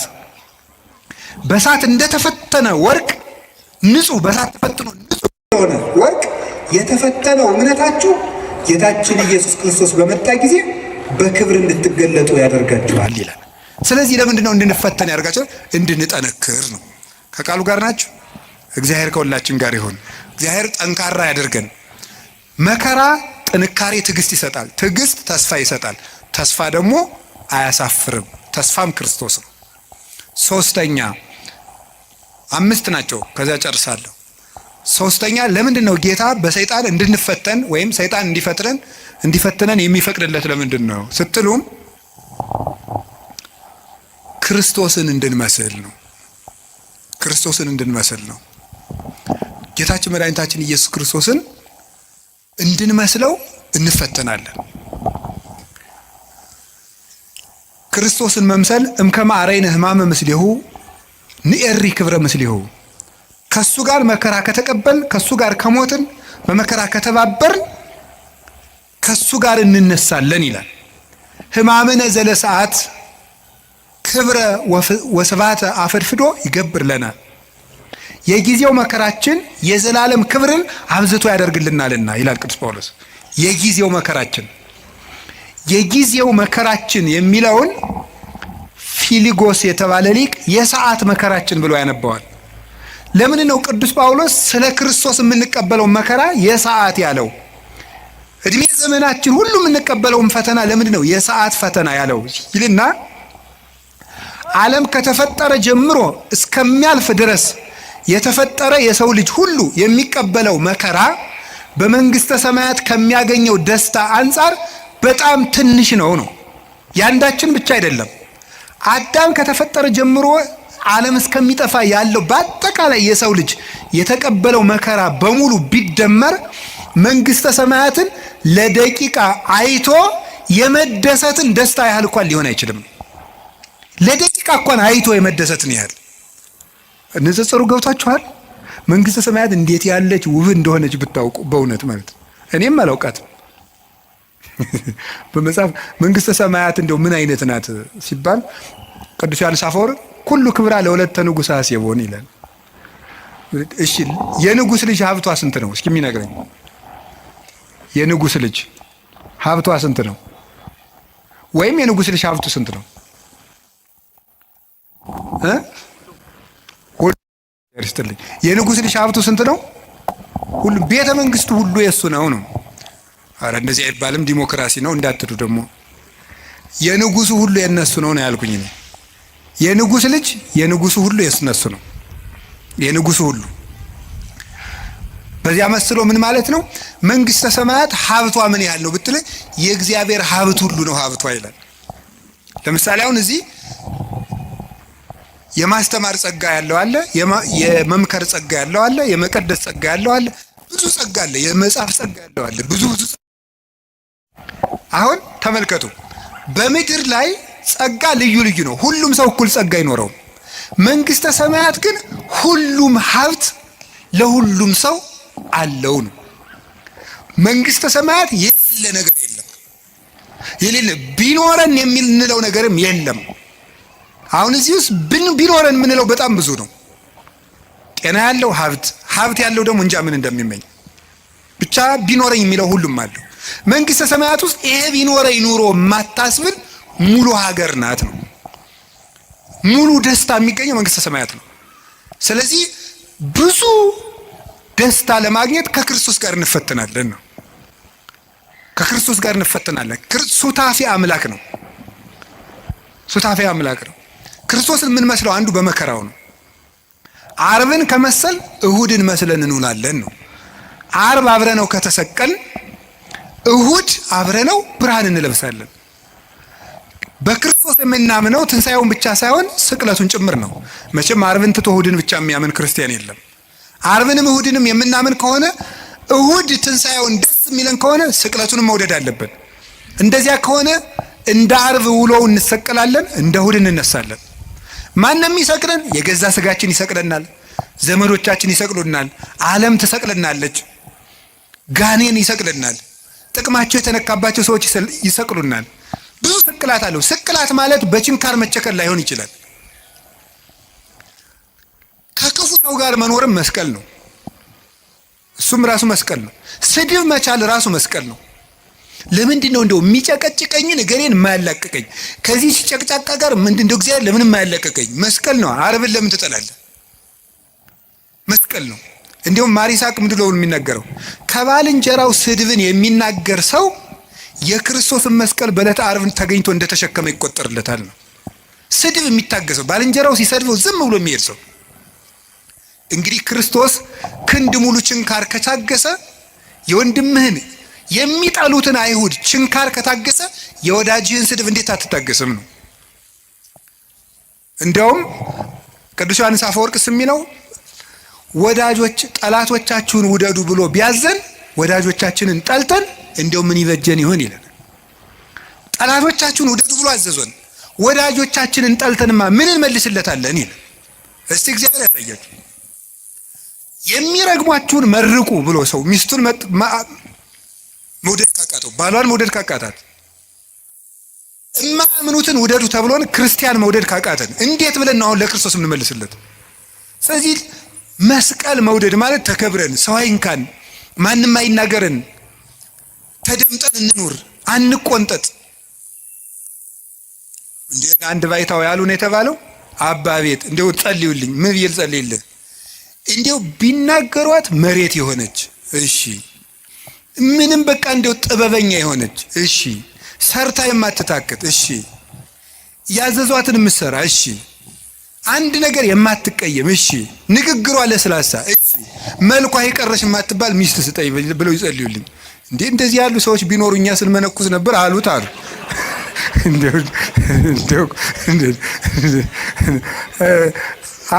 እንደዚህ አሉት ይባላል። እንደው ይገርማል እኮ።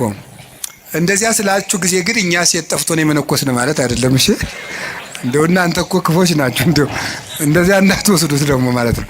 እንደዚያ ሳይሆን ምን ማለት የመሰላችሁ ይውላችሁ በቃ እንደው ምድር የሆነ እንደው ትንፍስ ማይል እንደ የተደላደለ ሰው ስጠኝ መድኃኒዓለም ይላል።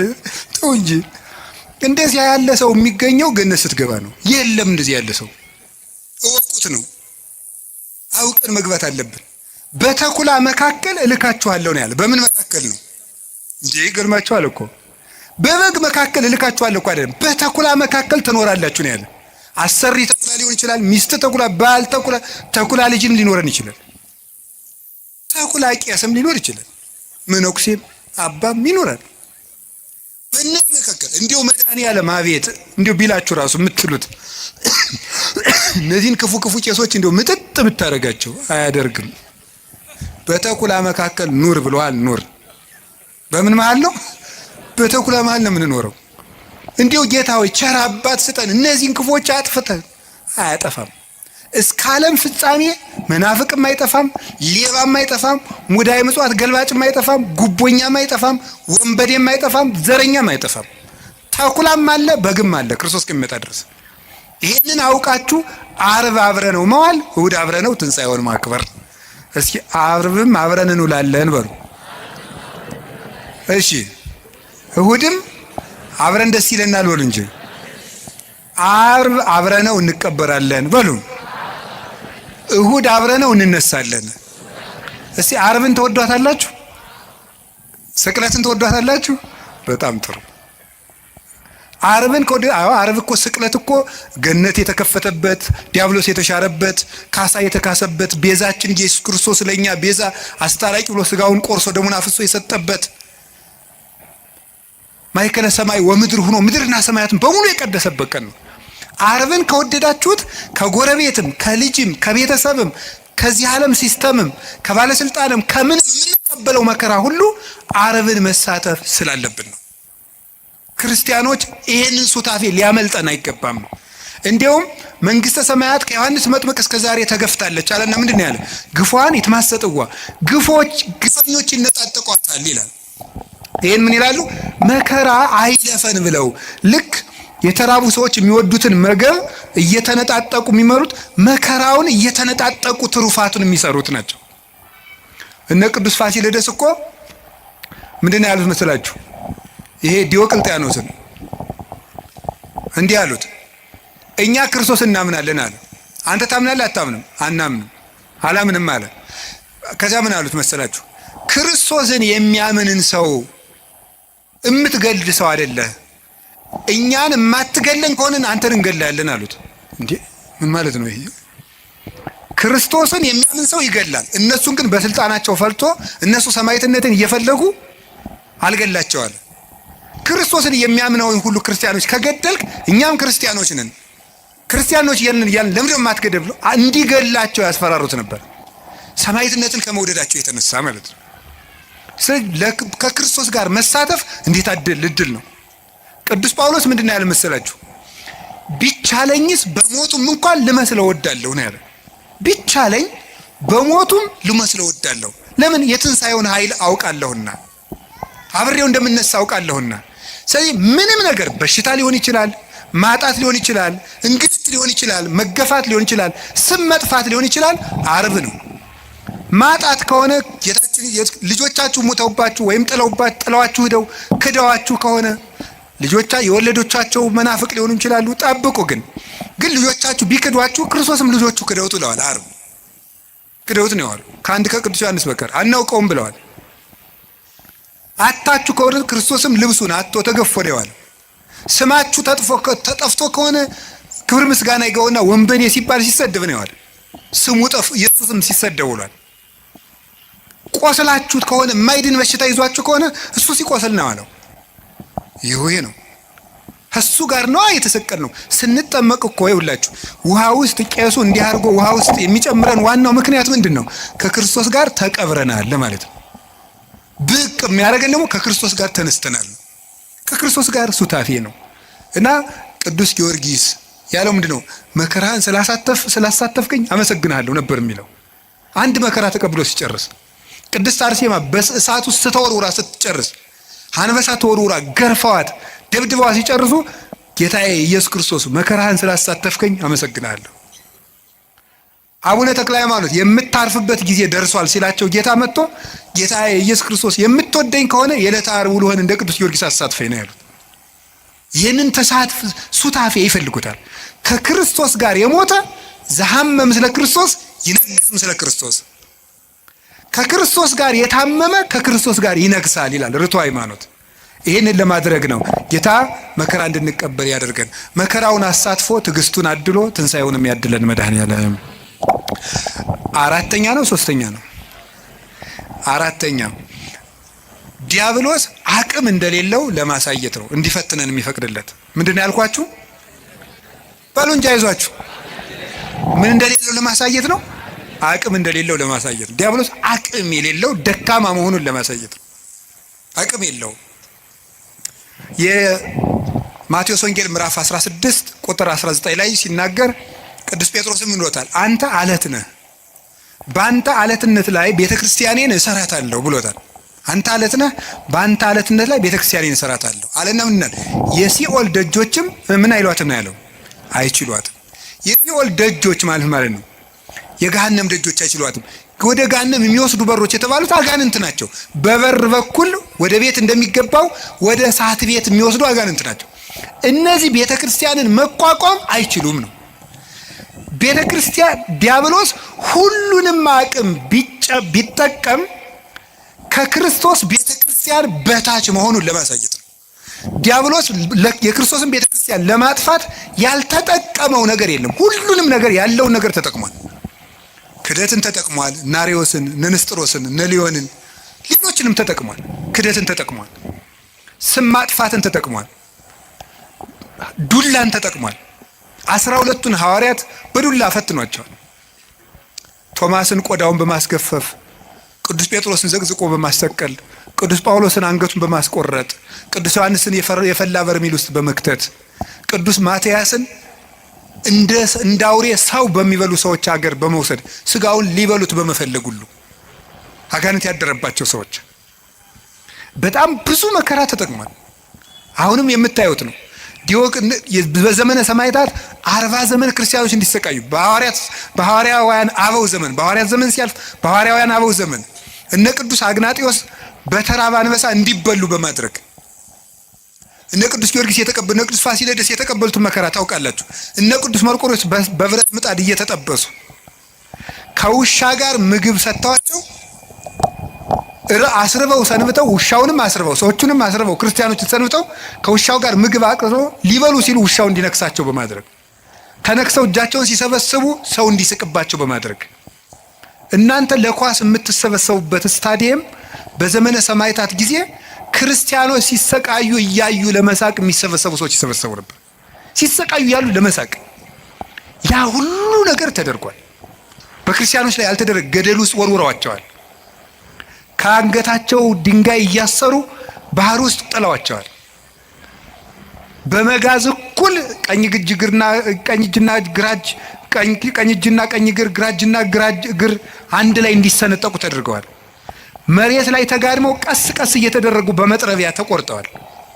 እነ ቅዱስ ቶማስ ዘመራስ ደግሞ 22 ዓመት ይችን ቆርጠው አንድ ቀን ቆርጠው ወስደው ያጤሳሉ። አንድ ቀን መሞት እኮ መታደል ነው።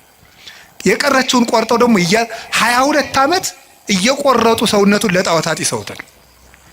ይሄን ሁሉ ተጠቅሟል ቤተክርስቲያን ላይ። በዘመነ ሰማዕታት ሁሉ አለፈ። አባቶቻችን ስም በማጥፋት የጳጳሳትን ስም በማጥፋት የሊቃውንትን ስም በማጥፋት ለምሳሌ ቅዱስ አትናቴዎስን ሰውን እጁን ቆርጧል ብለውታል። ቅዱስ ቄርሎስን ሰው አስገድሏል ብለውታል። ቅዱስ ጢሞቴዎስን አንዲት ሴተኛ ዳሪ የሐሰት ምስክር አምጥተው ወልዶብኛል እንድትል አድርገዋል። ከኔ ወልዷል ብላ እንድትመሰክር ሳታውቀው እኮ ነው። ጢሞቴዎስ የሚባለው ጳጳስ ከኔ ወልዷል በይ ተባለች። አይ እሺ አለች። ተጠርታች። አንደኛው ሊቀ ጳጳስ መጣና እኔ ጢሞቴዎስ ነኝ ብሎ ስለማታውቀው እኔ ጢሞቴዎስ ነኝ ካንቺ ወለድኩ አዎ አለች። ሌላውን ሰው ነው ሌላውን ጳጳስ እንደ ስም በማጥፋት ሁሉንም ነገር አድርገዋል። የኛ ቤተክርስቲያንም የተጠቀመች የደረሰባን ታውቃላችሁ። በግራኝ ጊዜ የደረሰውን በዮዲት ጊዜ የደረሰውን የ40 ዓመት መከራ፣ ሚስዮናውያን ያደረሱት መከራ፣ በአፄ ሱስንዮስ የደረሰብን መከራ፣ በዘመነ መሳፍንት የደረሰብን መከራ፣ አሁንም ቤተክርስቲያን የምትቀበለው መከራ፣ የሁሉ ስቃይ ይደርስብን። ቤተክርስቲያን ስሟ ይጠፋል። ያሰኘው በታሪክ ይቀቅላታል። በታሪክ ጨቋይ ነበረች ይላታል። ያሰኘው ደግሞ ይገፋታል። ያሰኘው ይተቻታል። ያሰኘው ይሰድባታል። ያሰኘው ይበላታል። ያሰኘው ያምጽባታል። ያሰኘው ይዋሽባታል። የፈለገውን ያደርጋል። እግዚአብሔር ይመስገን ቤተክርስቲያን እስከ ዛሬ አለች። ምክንያቱም ዲያብሎስ ከእግዚአብሔር መንግስት በታች መሆኑን ለማሳየት የእግዚአብሔር መንግስት ደግሞ ማን ናት? ቤተክርስቲያን ናት። ቤተክርስቲያን የእግዚአብሔር መንግስት ናት። የዲያብሎስ ሁሉም አቅም የእግዚአብሔርን መንግስት መቃወም እንደማይችል ለማሳየት ነው። አሁን ዲያብሎስ ሁሉንም ይጠቀማል። ኃጢአትን ይጠቀማል፣ ፖለቲካን ይጠቀማል፣ ዘረኝነትን ይጠቀማል፣ ጭፈራውን ይጠቀማል፣ ሁሉን ነገር ይጠቀማል የእግዚአብሔር መንግስት ለመውጋት። የእግዚአብሔር መንግስት ግን ከዲያብሎስ ከሁሉም ውጊያ በላይ ነው። ሰውን ብትዋጋ ወይ ታሸንፈዋለህ ወይ ያሸንፋል። እግዚአብሔርን ብትዋጋ ግን ትጠፋለህ፣ ትሸነፋለህ እንጂ አታሸንፈውም ብሏል ቅዱስ ዮሐንስ አፈወርቅ። እግዚአብሔር ይህን ለማስተማር ዲያብሎስ ከሰው አቅም በታች መሆኑን ለማሳየት እንዲፈትነን ይፈቅድለታል። አንድ ነገር ግን እንገራችሁ፣ ዲያብሎስ ቤተ ክርስቲያንን አያጠፋትም ማለት እኛ እንጠፋም ማለት እንዳይመስላችሁ። ቤተ ክርስቲያን ማለት ቅድስት የክርስቶስ አካል ናት። አሁን ለምሳሌ የኢትዮጵያ ኦርቶዶክስ ተዋሕዶ ቤተክርስቲያን ሁሉም ምዕመናን በሙሉ ቢያልቁ ቤተክርስቲያን ጠፋች አይባልም። ቤተክርስቲያን የምትባለው የህንድም፣ የሶሪያም፣ የአርመንም፣ ይችም የግብፅም ነው። እነዚህ ሁሉ ቢያልቁ የማትታየው ቤተክርስቲያን አለች። ሩጫቸውን የጨረሱት ያቺ ቤተክርስቲያን አለች። ቤተክርስቲያን አጠፋም ማለት ይሄንን የሚያመለክት ነው። እና ቤተክርስቲያን አጠፋ የሚባለው በዲያብሎስ ሐሳብ ሳይሸነፉ የእግዚአብሔርን ሐሳብ አገልግለው የሚሞቱ ወዳጆቹን ሲመለከት የሚናገር ነው። ለኛ ሲሆን ደግሞ እናንተም ከፈቀዳችሁ ነፃ ፈቃዳችሁን ከተጠቀማችሁ ዲያብሎስ ከናንተ በታች ነው ለማለት ነው። ከማን በታች ነው? በሉ ንገሩኝ እንጂ ከማን በታች? ከዲያብሎስ በታች ነው። ከዲያብሎስ በታች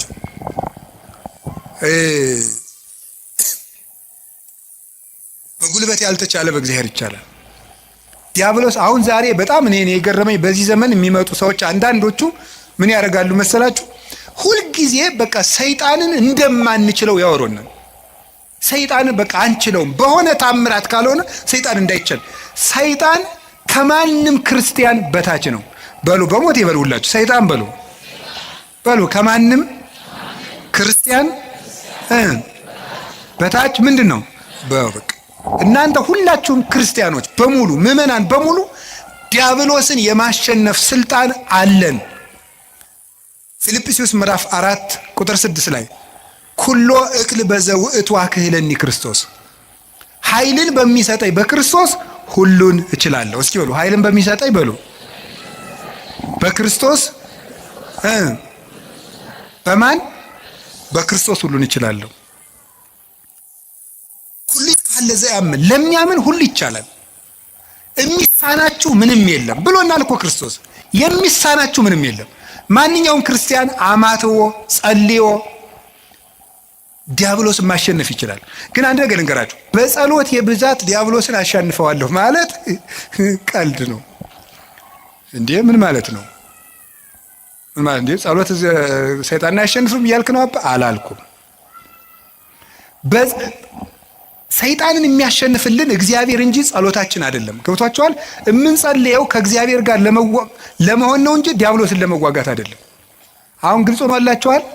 በገዳም መነኮሳት እንደመነኮሱ ገዳም እንደገቡ ምን ይሆናል መሰላችሁ? ወዲያው እንደመነኮሱ አካባቢ እንሽላሊት ምናምን እየመጣ ያስፈራራቸዋል። በጣም ክፉ ነው።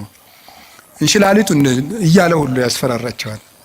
እንዲሁ ምንኩስና አሁን እንደዚህ መሽለምለም እንዳይመስላችሁ ቢጫ አድርጎ እንደገባ ነው ስቃይ። አሁን ከፈለገ ምን ያደርገው? እንሽላሊቱን ሲጸልይ ፊት ለፊቱ እንሽላሊት ይመጣል።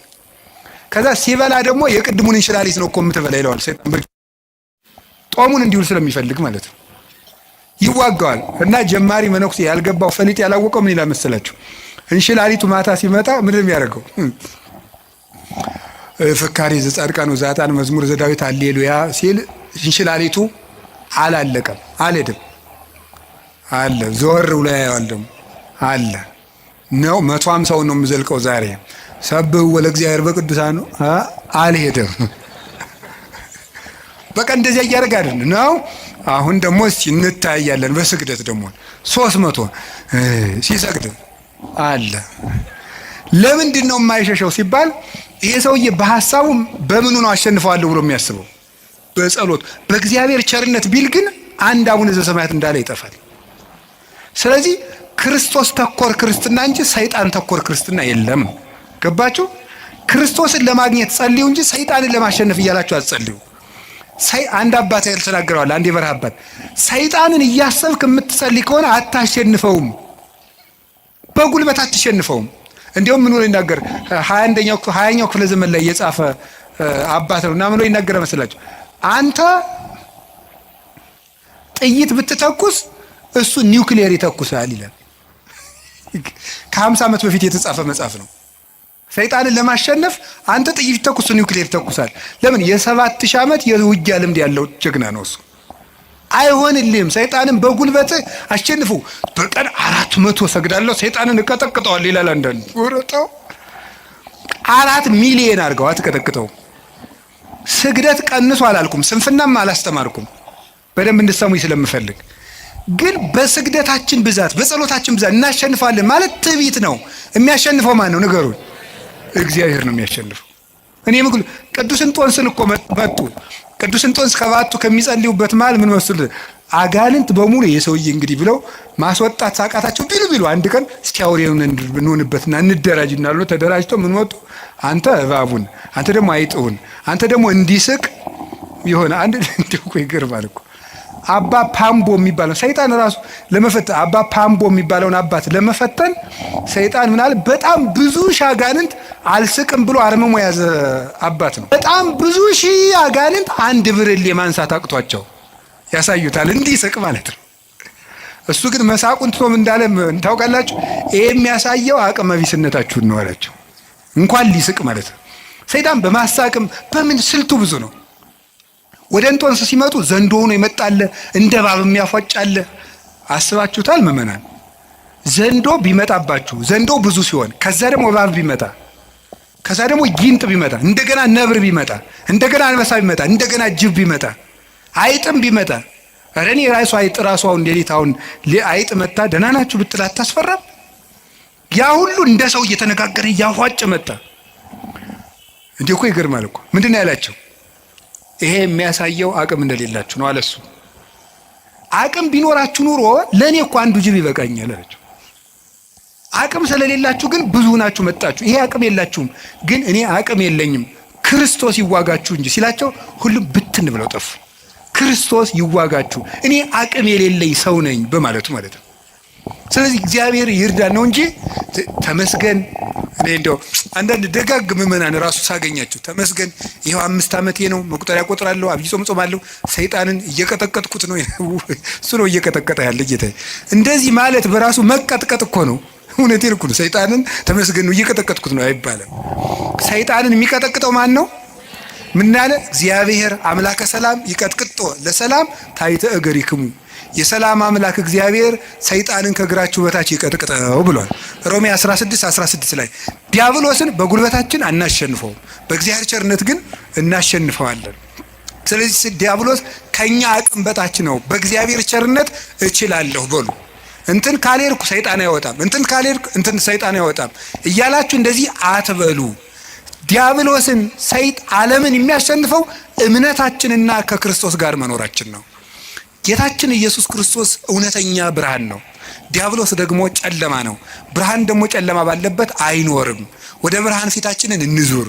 ዲያብሎስ በእኛ ላይ አቅም የለውም እና እጃችሁን አትስጡ። ማንም ሊጫወትባችሁ አይገባም። ይሄ ጠንቋዩ ሁላ እየመጣ እየሮጠ በእውነቱ ሰይጣን ማን ትባላለህ?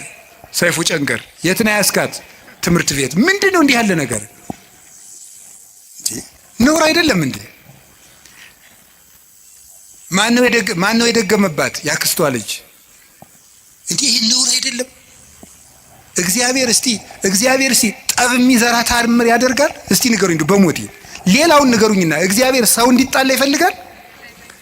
አሁን አጋንንት በሚለፈልፉበት ስንት ሰው ተጣልቷል። በሞት እየተፈላለገ ነው ያለ። እገሌ ደግሞብኝ ነው ሀብት ያሳካልኛል፣ እገሌ ደግሞብኝ ነው ትምህርት ሳይሳካ ይቀር እየተባለ። እግዚአብሔር እኮ የፍቅር አምላክ ነው። አጋንንትን ሲያወጣ ዝም ብሎ ያወጣቸዋል።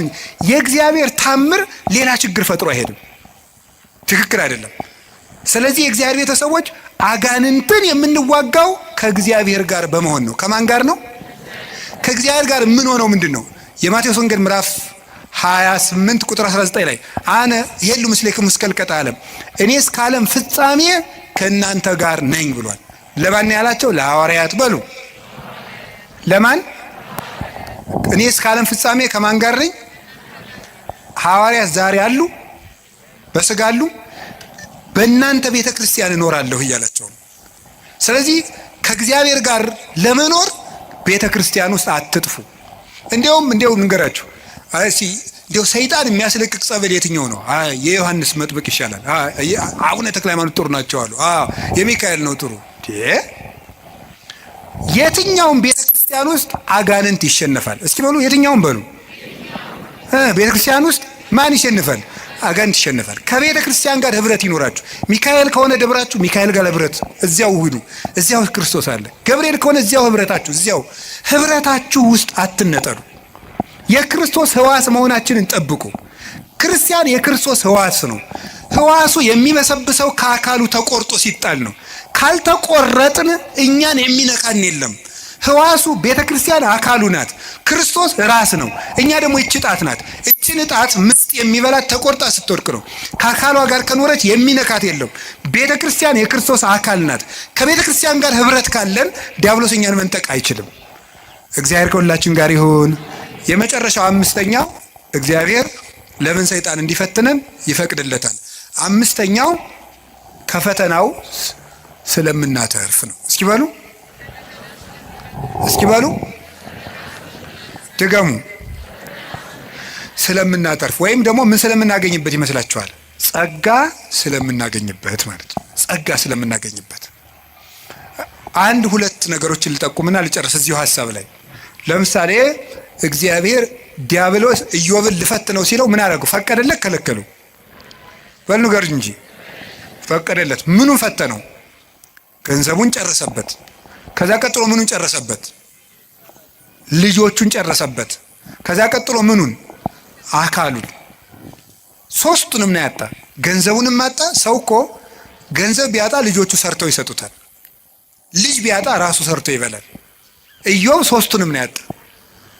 ልጅም አጣ፣ ገንዘብም አጣ፣ ገንዘብ የሚያመጣ ልጅም አጣ፣ ሰርቶ የሚኖርበት ጉልበትም አጣ። ሶስቱንም አጣ። ዲያብሎስ ያን ሁሉ ሲነሳው እግዚአብሔር ዝም አለ። መጨረሻ ላይ ግን ከ7 ዓመት ፈተና በኋላ እግዚአብሔር እጥፍ ልጅ፣ እጥፍ ከብት፣ እድሜም ጨምሮ ሰጠው ይላል። ማሪሳቅ ይላል እስመ እግዚአብሔር ሎቱ ስብሐት በይንታ ብዝሃ ጸጋሁ ያበዋ ለነፍስ ውስተ ኩሉ ጻዕረ ምንዳቤ።